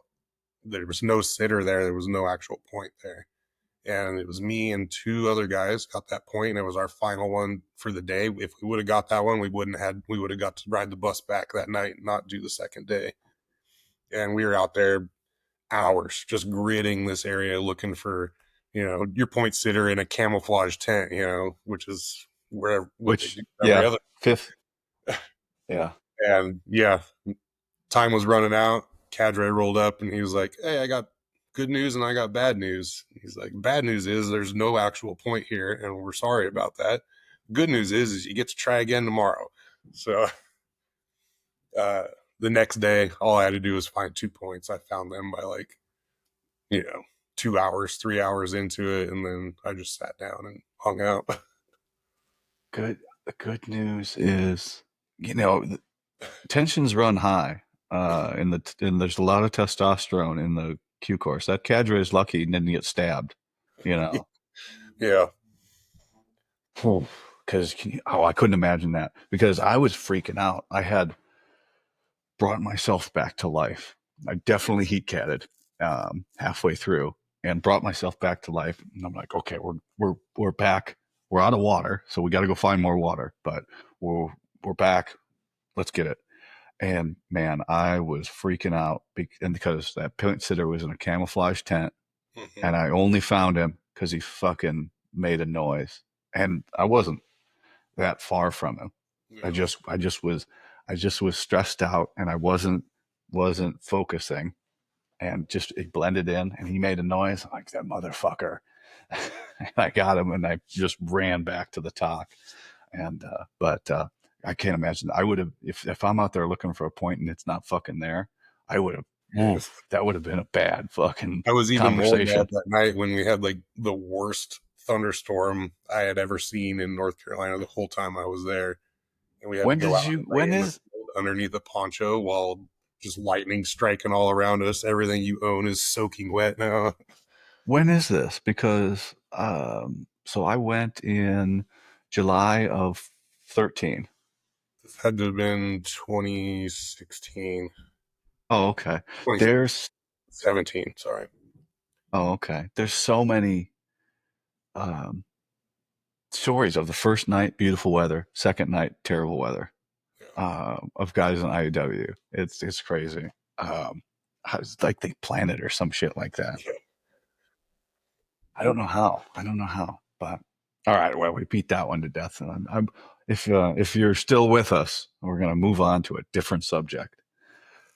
So the course is the course. The Delta course fucking blows. So but you seem to have a good handle on it. You didn't recycle anything, and Robin Sage.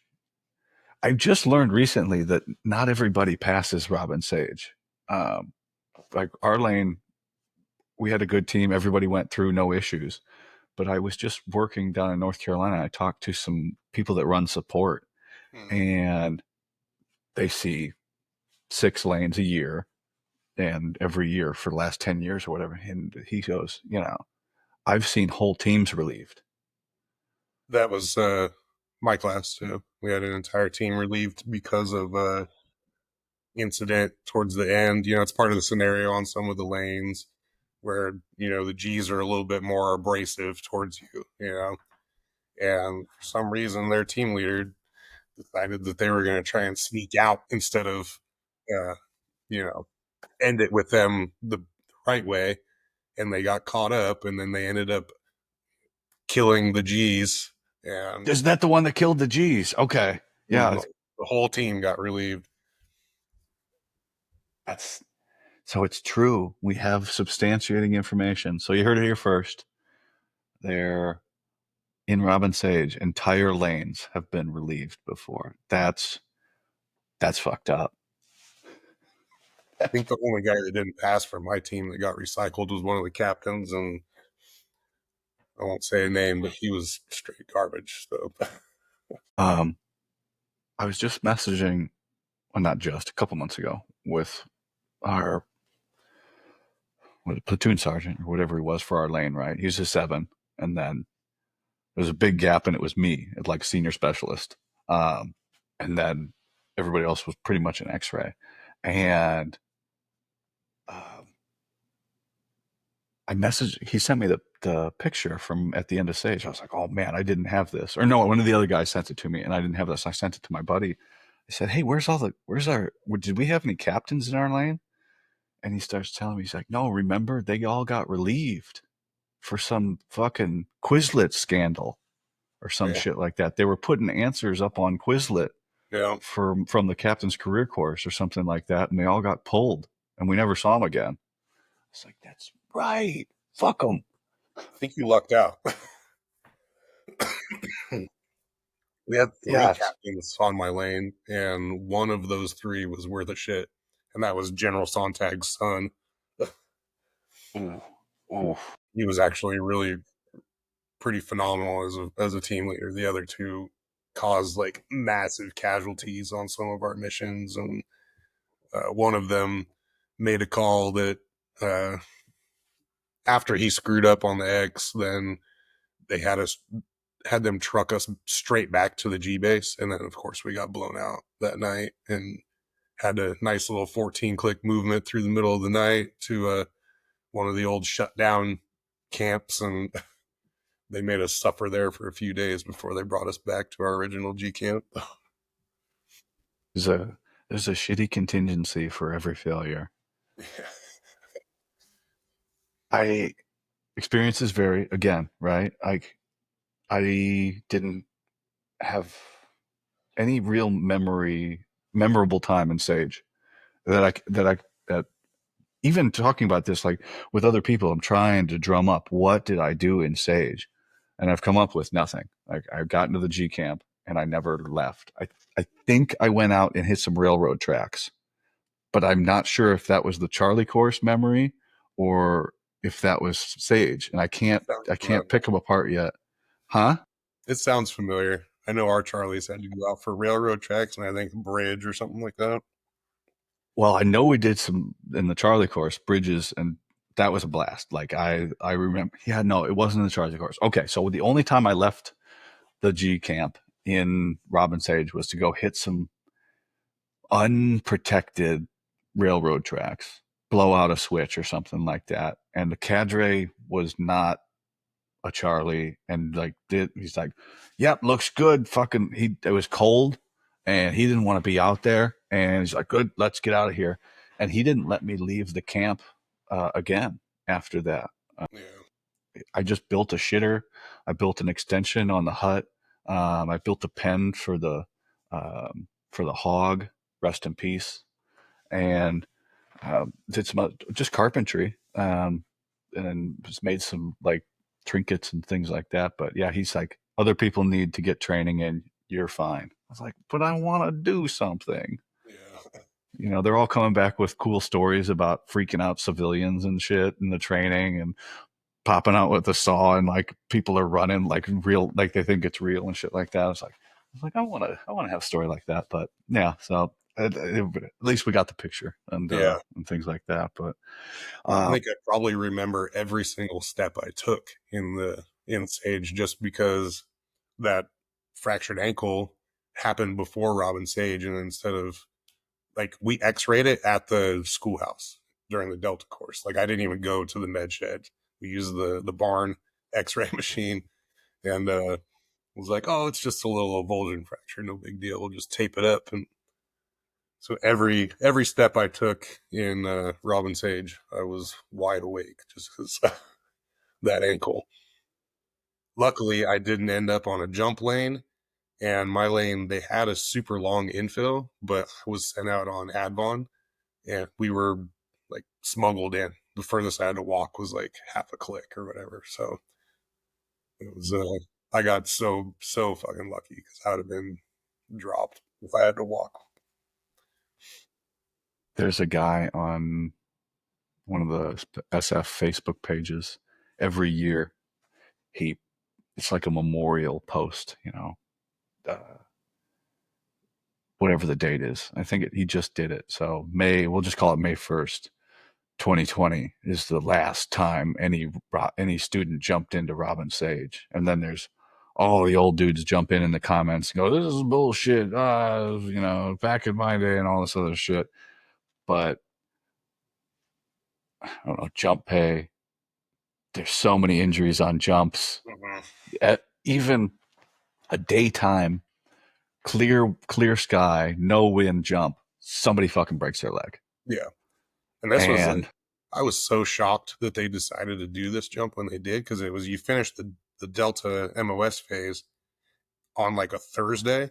We jumped on Friday, and then I started Robin Sage the following Monday.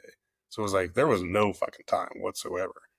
And everybody there was so only one stick got pushed out on that jump, and there was probably like 5 or 6 of us that were fucked up. So there was like a thunderstorm rolling in, and they were trying to kick us out quick. And I came out, and the winds were so high, I immediately spun around and got my shit all tangled up and was like spinning as I was coming down. And it was rough. It looked bad enough from the ground that the Delta cadre met me at the drop at where I landed with the razor and was like, "Wiggle your toes for me. Are you awake?" that Yeah, shit happens. I hit my Um, fucking hit the ground so fast that my legs just buckled and I smacked my chin on my knee, bit halfway through my tongue, and just was, it was bad. but again, the thought of not graduating or getting recycled is uh, a death sentence in your mind. Yep. To, like, yeah, it's broken, but it's like not broken all the way. You know, can I make it any worse? Can I debilitate myself for the rest of my life if I walk on it?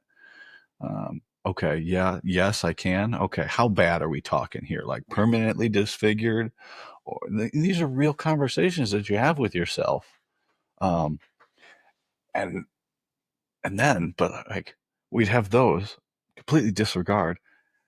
But then we'd go out like in between courses and get so obliterated drunk that we'd almost kill ourselves. Yeah. And then just show up to the next class completely fucking hungover and go, all right, what are we doing? It's such a weird thing. Like we're very professional and we're supposed to hold these standards, but we just make terrible decisions and make things so much harder on ourselves. Yeah. So, what's it like getting handed your beret and putting it on? Because now you're fucking what, 15 years?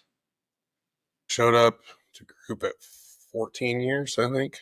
So 14 years? It was, What? I mean, getting the beret was super cool. Um, but it was also like shadowed uh, by the cadre. You know, they're very adamant that just because you got your beret doesn't mean you know you haven't made any Anything done shit. doesn't Yeah, mean anything.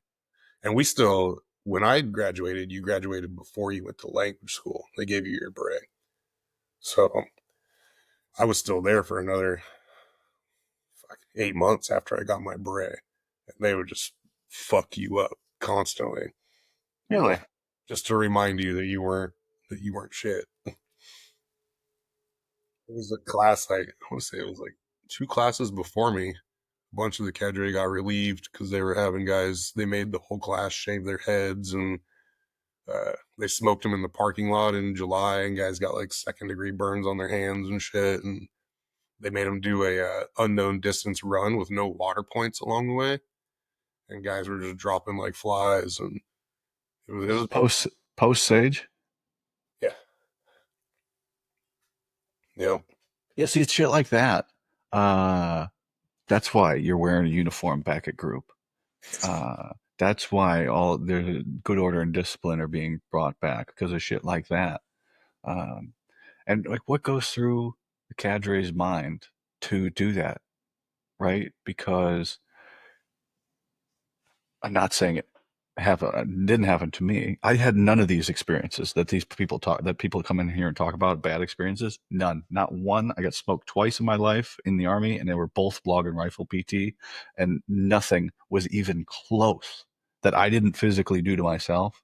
Nothing was even close from the course. Not one time in fucking SUT, not one time in the Charlie course, not one time in Ramen Sage, not one time in fucking language. Nothing. Zero and No. SEC was while everyone else was unpacking their bags for their layout. We just got our shit dumped on the ground, and then we were. I was in platoon. I don't know. One had they had the reputation for being assholes, and they held that reputation very well. We were just doing low crawls and sprints while everybody else was doing their layouts. It Nope. was Experiences may vary, but what's going through these cadres' minds are like, well, we're gonna show these guys post stage, right? So they're this close to being a team. If you fuck somebody's life up and then you show up at group on the same team, eh, you can get the shit kicked out of you, like legitimately. Mhm. This is what we call in the business a near peer that will hit you in the face with a baseball bat. You know, so I just don't know what goes through some of these when I hear these things. What goes through the cadre's head of like, or what their mental state is like, of Yeah, I don't. why. It's confusing. Like so, like our main cadre, he made me the admin squad leader while we were in SUT, and he was just a fucking prick to me the entire time I was there. Luckily, my two graded patrols were with different cadre. He was out those days, so those went well. And then at the end, he made it abundantly clear. He was like, "I picked you to be the squad leader because you look like an asshole. It turns out you're a giant pussy, and because I don't yell at everybody, right?" And uh, he's like, "I would have failed you." He's like, "You're lucky that I wasn't there for your patrols because you'd be fucking done." And after I graduated, I was in language school. I was at the commissary and I ran into him. And he took over the ODA that had the incident in Niger. And he Yeah. needed a Delta. And he was like, "Oh, Brazil, what's up?" He's like, "You're a Delta, right? You coming to third group? You want to come to my team?" And I was like, "Fuck you, dude. Don't even fucking talk to me." I don't know what was going through his mind in that. Um, I don't. The position, right? I'll judge the position, right, but not the person. Like we, all these things that we've talked about, right? These decisions that we make that putting I don't want to say the mission, putting not saying no. I'll do that. I'll take every opportunity to not say no to everything. Deployment, school, clean the shitter, fucking tasking, whatever the fuck. Everything I'm going to say yes. So there is some pretty bad abusive situations that you'll put yourself into to just be a Green Beret. Um, Mm. so guys, I understand they will drive themselves crazy to do these sorts of things, or they'll just fucking go off the deep end because I'm fairly confident our cadre were fucking hammered all the time.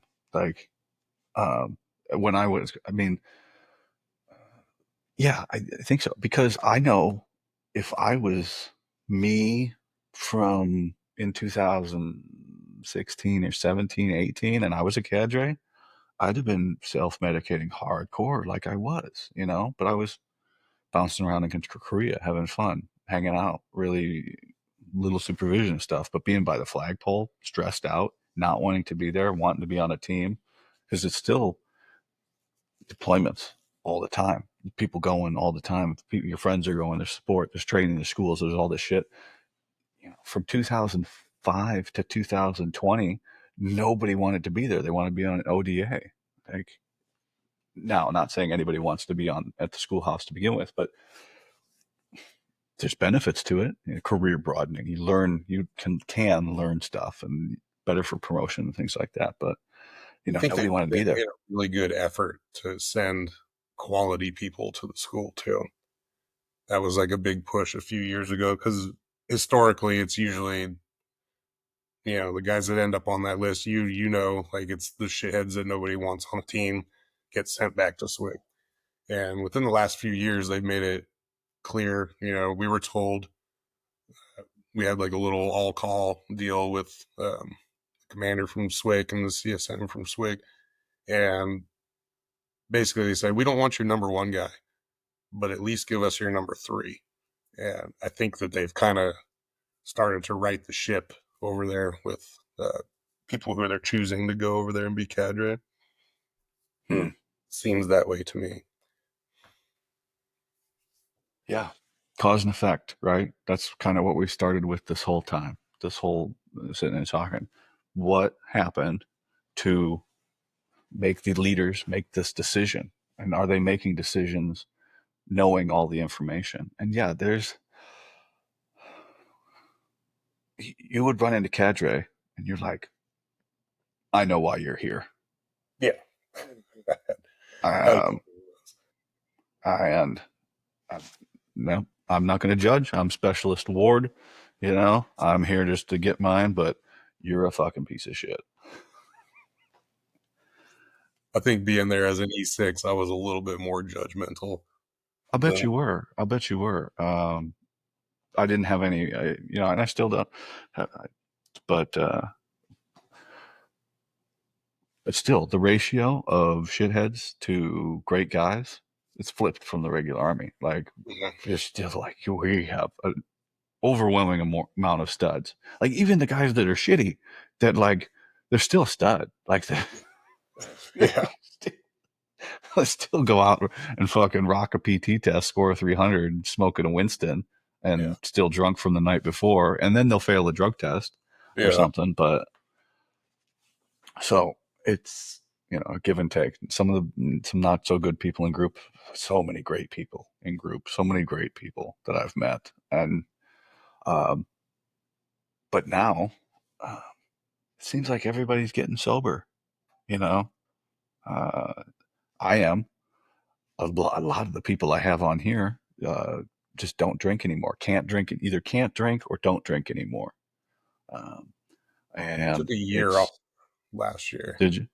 because How would that go? it had gotten to the point to where I was drinking to go to sleep, and then it crept into drinking in the morning because I drank to go to sleep, and then I was like, yeah, this is causing some issues. It's time to be done. So Yeah, that took a year is. off, and then now it's like I'm not really around it in that environment anymore. Being out, so I'm not in a team room with a beer fridge and a bar where it's socially acceptable to pour yourself a whiskey at lunchtime.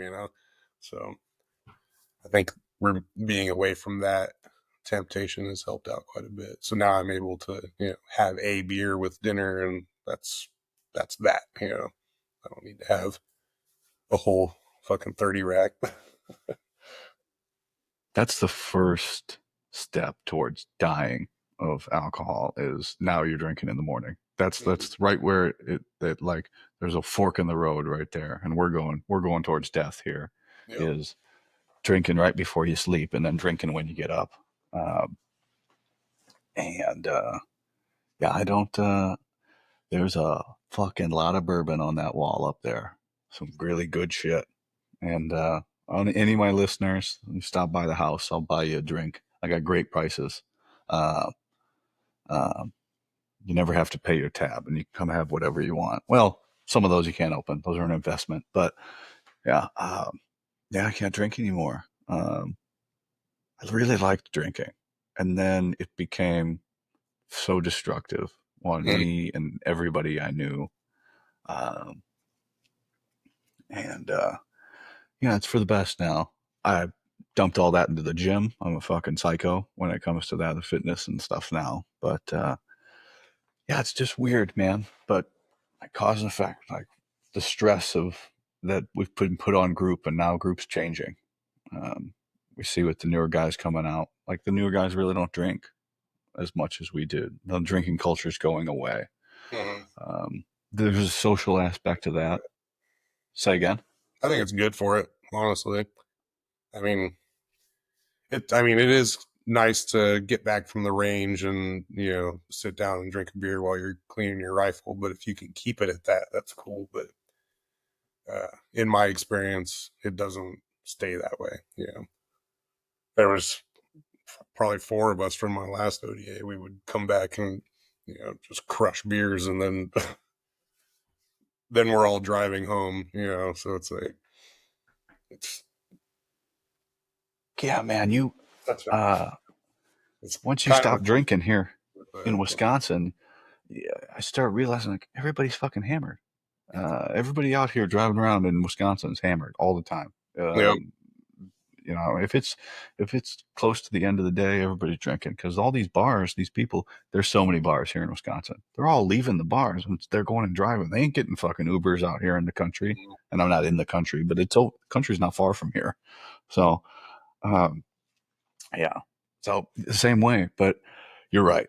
You know, you get out of the field, or you're training, or you're just having a go, a time, and then you just kind of sit and it's done, right? Index. And you just crack that beer and you just sit there and you just have a drink with the guys for like a couple minutes. Those first, that first euphoric drink of just, that was tough. A very hard iteration of training or something like that. And you take off your gear and set it down or whatever. And like, Mm. fuck yeah, I'm glad that's over. And there's benefits to that with the team and the social aspect, but we would never stop once we started. You never Exactly. stop. Same. There was so many times where we would come back from our range, it'd be a Friday, and then we would sit in there and just crush beers. And then Monday, the team sergeant would open the fridge and be like, "Where the fuck is all the beer? You guys drank the entire fridge of beer? Psychopaths." And then like the family falls to the wayside for a lot of things in SF, right? And a lot of that is created by us because there is time. There is time for the family. It's not as much as people say there is, Mhm. especially if there's J sets and all this other stuff and things like that, and or where you're at. But when there is time, you're like, I just want to hang out in the team room, or I'm gonna clean up. I'm gonna get some paperwork done or something. So you're creating more reasons to not be at home that aren't there because you don't want to let go. Um, so a lot of those things are created by us that of us missing in the family situation and things like that, causing more distance between ourselves and our family members than actually exists. Yeah, and that was the final straw for me. It was you know, causing issues with the marriage, and you're not a present father if you're drinking all the time or you're staying at work late. So it's a good decision. Yeah.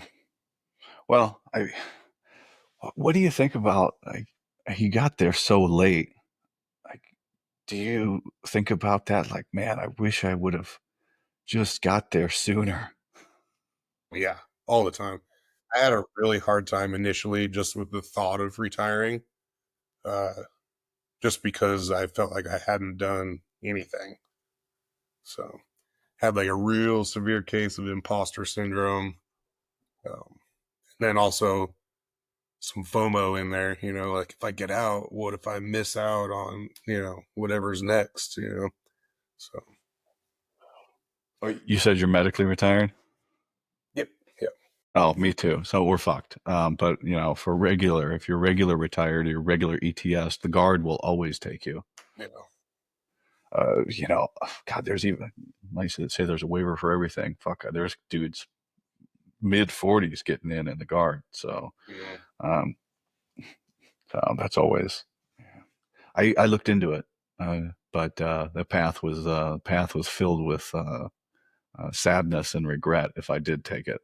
So uh, that door is closed yeah, unless they call me. Well, then we're fucked. Like I've said many times, if the schoolhouse calls me and tells me to come back, we are fucked. Like we're all gonna die imminently if that happens.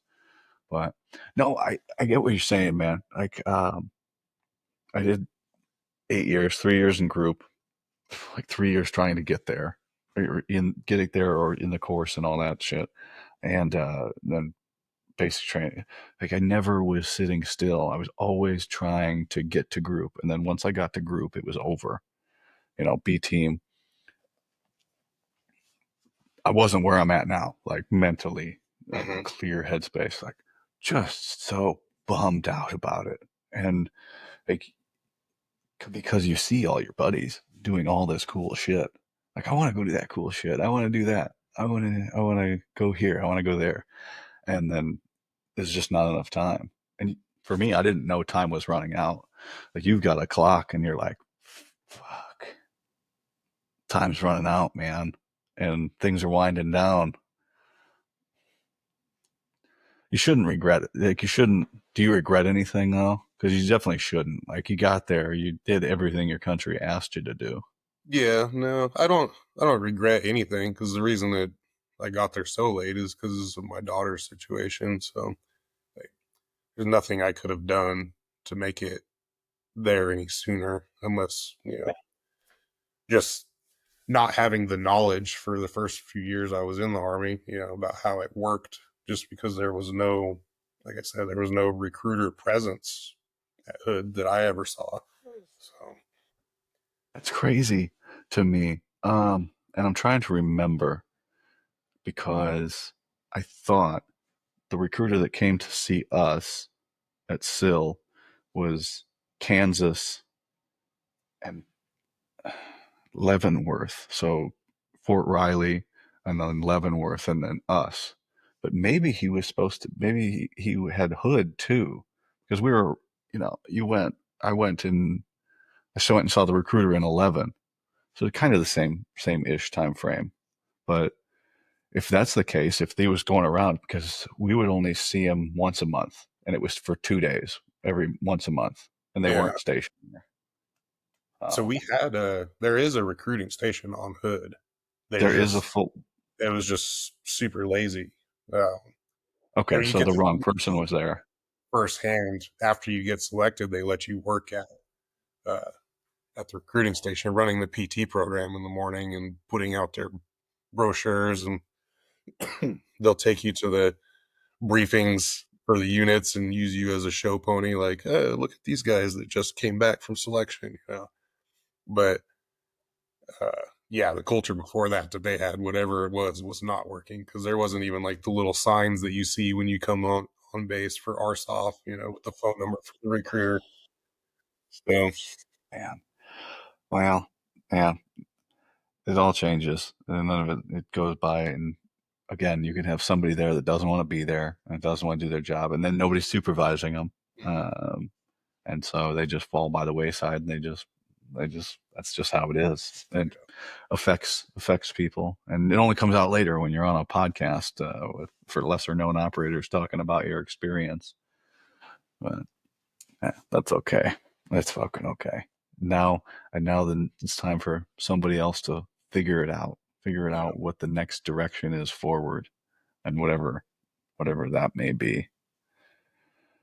So what's new? What's forward for you? Because, and I hope this is the case because you had your year of pre-retirement before retirement, and you said that kind of you got some of that because it's a fucking bummer. There's no other way to put it out. Getting out is a bummer. You like no matter what. Like if you expect it, if you don't expect it, if you're planned for it. I have even said to people, there's no way for somebody that's out to verbalize to someone that's in what's going to happen to them, Mhm. no matter how prepared they are. There's no words to bring it to life. You can't tell somebody. And so, what was that like for you? So, you had it before you got out. Do you still have any lingering effects of it, or you think you're over it? I think I'm either over it or it hasn't quite hit me that I'm out because it's pretty fresh from May. So, but no, I think I've just kind of during that time I was able to focus on my business, was able to focus on my family.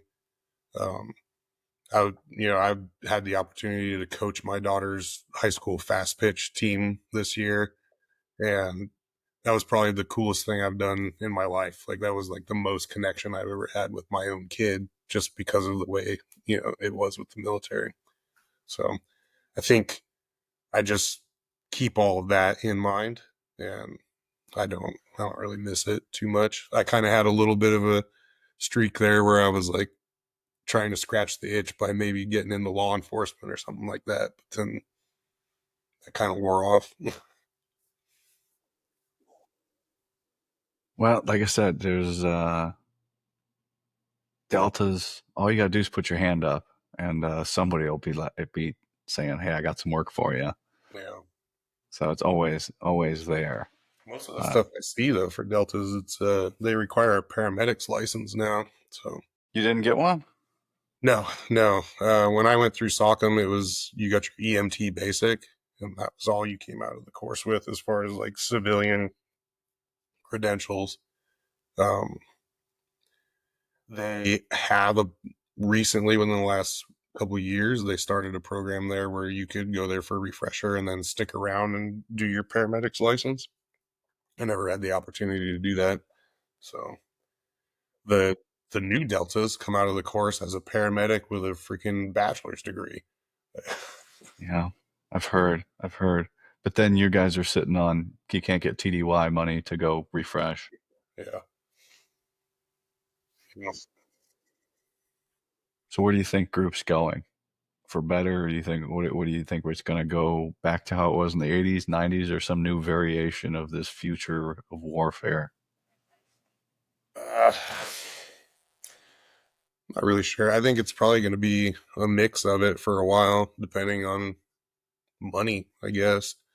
Um, because we were already kind of back to that situation where you're, you know, practicing the basics because you can't do a range or whatever. We don't have money for ammo or whatever it is. We're out there doing the bang, bang, bang thing with no ammunition. So it's already kind of gotten to that point. And I think, honestly, I can only see it getting better, either going away completely or getting better. Like that's kind of where it's at right now, at least in my opinion. It's with the retention rates and just talking to my buddies that are still there. Like it's not a lot of happy people that group right now. Bummer. It's such a bummer. I hate to Yeah, hear that. I don't like to hear that because it was such a I don't know. you kind of need that, You like the normal cycle of it. yeah. Like Everything all swings the one hell, direction. they don't want you anymore, and then some new conflict pops up, and then you get used all the hell again, and I think it's just the normal cycle. Yeah, for better or for worse. We'll see where it goes. I don't Yeah. know. I don't Hopefully, think they're going anywhere. that just gives me plenty of people to interview, and they come on and talk about the way things were, the way things are, and the way things that they will be, um, and make reels about it, and just probably be positive, but to highlight both sides of things. Like there's good, there's bad. It's a rewarding thing, but there's other stuff you can get into, and I don't know. So, how far are you going to push the business going forward? Uh, right now it's doing pretty damn good. In the first quarter, I've already made more than I made in the entire year last year.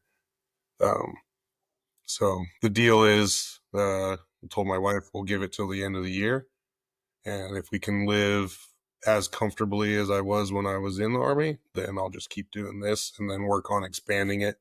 I kind of like to separate um, the products. I started it because I really enjoyed like the artistic part of it. Like I like to draw, and I like the leather carving and painting and all that stuff. And then the hats just kind of took off. So I kind of like to separate the hats from like the actual leather work. And then I'm also working on, like, if you check out the page, I'm working on some other like outdoor stuff. I had a buddy in the Criff. Um, he had me make him a recce pack. Yeah, it was all experimental, and it turned out pretty damn good. A bunch of people like it, so probably add that to what I do too. Bino harnesses and other hunting stuff. Yeah, it seems like an endless market, especially the custom stuff, because everybody's different, and they're like, I like this, but I want it this way, and I want to go here and I unclip here, and can you do that? Yeah, sure, cool. So it sounds like, I mean, it looks like you're doing great. I like your pictures, and the senior stuff up there. I like seeing all the guys' stuff, the different businesses that everybody gets into and being successful and having something There's that so they're many happy talented with. guys from this community. It's ridiculous. Just saturated with artists and makers and just you know guys entrepreneurs. Like it's crazy how many people I know that have their own business on the side. Even guys that are still in. Yeah, and things that they want to do, right? Mhm. Like I amazed yesterday. I got up and I sat outside and I just drank my coffee and I just ate my breakfast, bland breakfast, but I really like it, and just had the best day. And I was doing exactly what I want to do. Mhm. And God, that's why you see me putting out so much stuff. Like I sit down here 12 hours a day on average every day, but I'm having fun and I don't want to do anything else. So it's like, how much can I grow by the end of the year to to get to a point where I can have my few sponsors, them grow through me also to where I can start supporting this, um, have it support me so I can keep going, so I can build it for a bigger community and more support and things like that. So that's the thing, doing things that they want to do, and you can see it in the product that comes out, and just try to be as positive, because we had so much negativity on our, I, I, you know, we we oftentimes would beat ourselves down, and it doesn't need to be like that.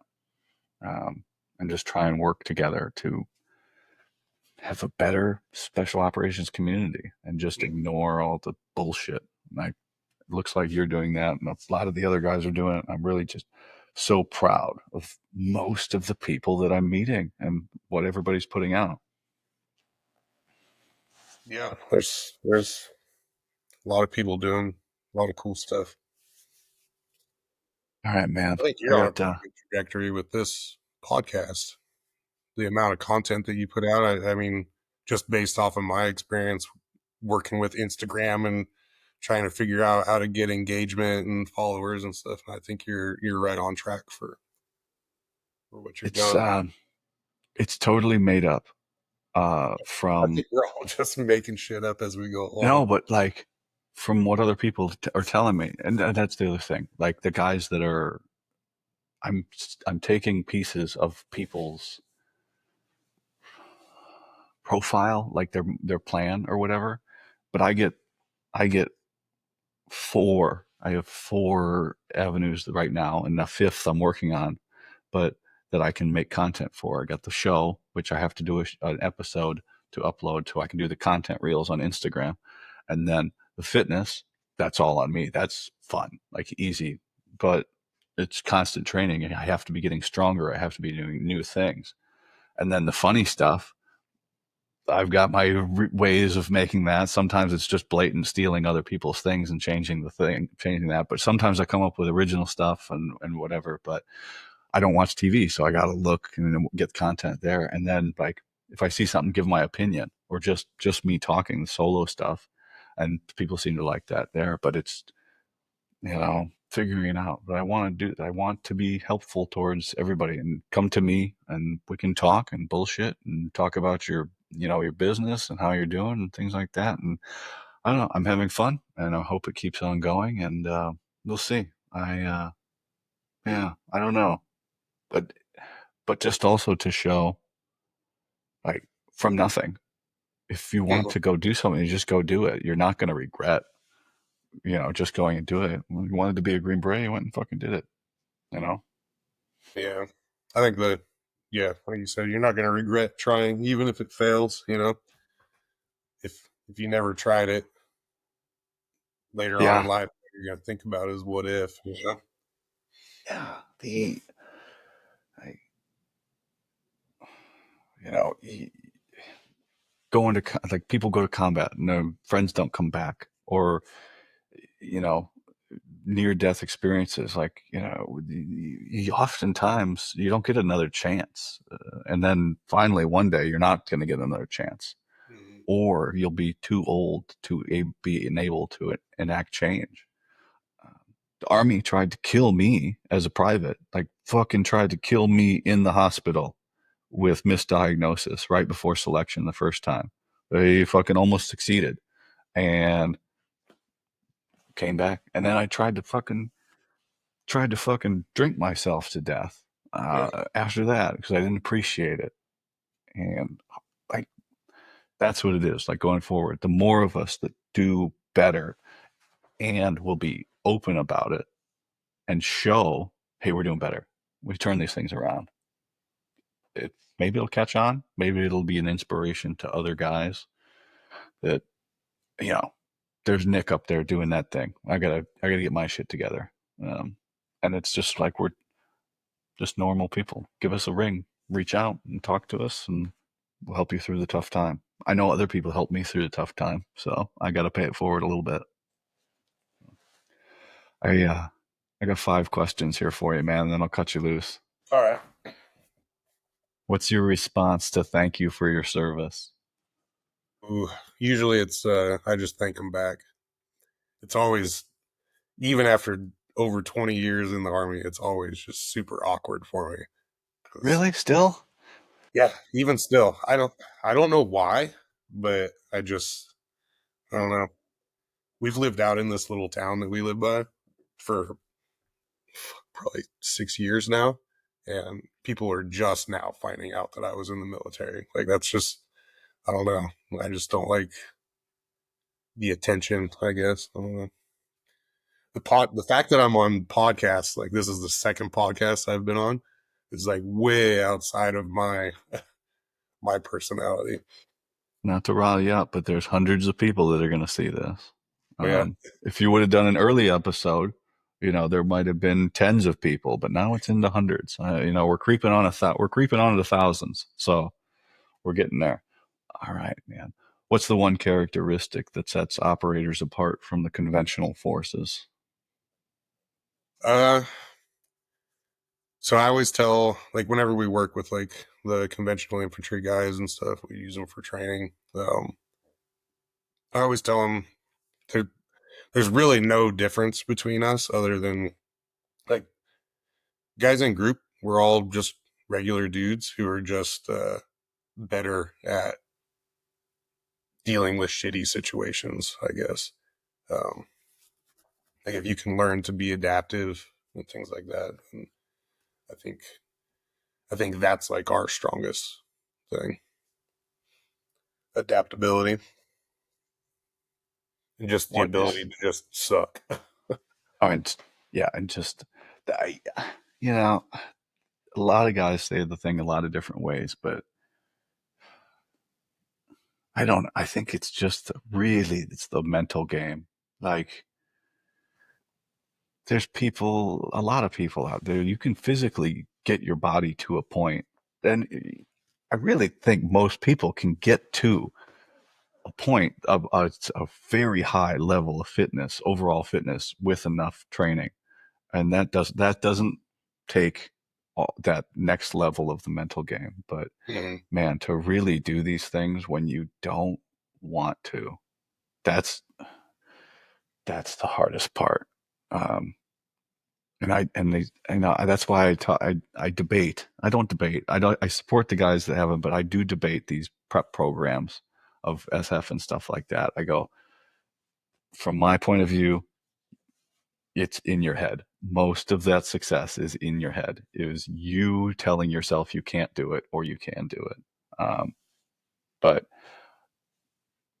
I do see a need for them now. We're in a different generation now, and these guys that are very successful at these programs are recruiting more people to be Green Berets than the schoolhouse is, I think. Yeah. I've always thought it was weird that people would pay for that because you can do the prep course through the recruiting stations. I mean, that's what I was doing.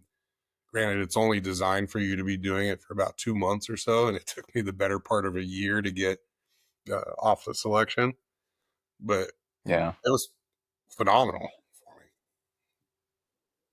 Yeah, I didn't have that. It was all I went just into making shit up. SSAS, but I was like, the old regular army guy in the midst of the X-rays during the PT test. Like it was, it was really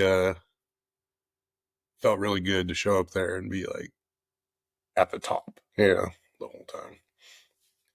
Yeah, man. Especially coming in Um, there as a pogue, an old pogue. Nothing wrong with that. I know the feeling. But I was a young one, so who cares? What is the one moment of your career that you wish you could go back and relive or redo, and it wouldn't change where you are now? So ever since I got to group, I wanted to go to SIPSIC. Like that was all I wanted to do. I wanted to be a sniper. That was like my one goal, the one school that I begged for the entire time. And 3 years ago, we did a shoot in. Our company did for the one slot that we got for CIFSIC, and I won. Sent me to CIFSIC, and I had a cardiac event while I was there. Uh, and I never got to go back. So that's the one thing I wish I could go back and do.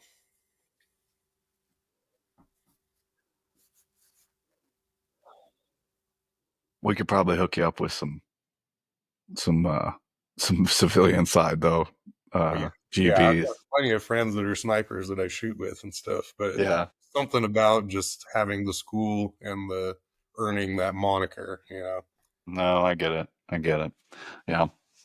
No, I totally get that. But we all hang on to that one thing, like because they all something rises to the top. It's like that one.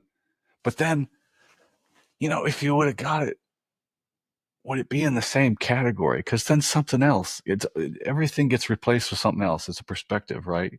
Yeah. Because if you had it, maybe something else would have bugged you. So you just gotta. It is. It just is. It just is. That's just how it is. What's the best piece of advice that you received during your career? Um, I don't know if it wasn't during my career. I think the one thing that stuck with me my entire adult life is what my dad used to preach to me when I was a teenager. Um, he used to always say, like, doesn't matter what job you're doing, like it could be the most minute, mundane thing or the most elaborate shit ever. You should always do a job good enough that you're proud to say that you're the one that did it. So that's always just kind of stuck with me. Last one, man. What were you afraid of then, and what are you afraid of now Then being, in the service? um,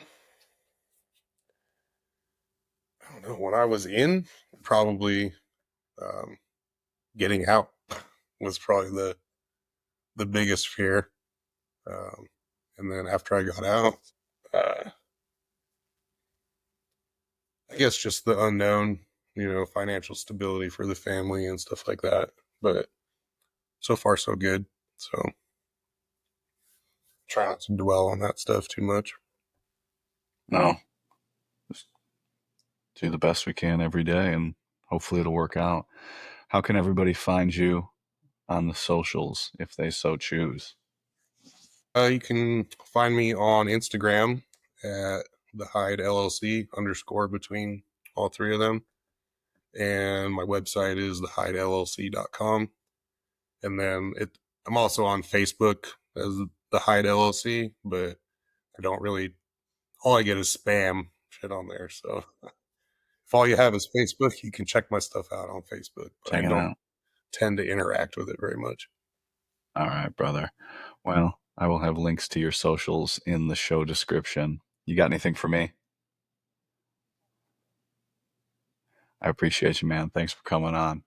Bye, Thanks for everybody. Absolutely. Bye, everybody.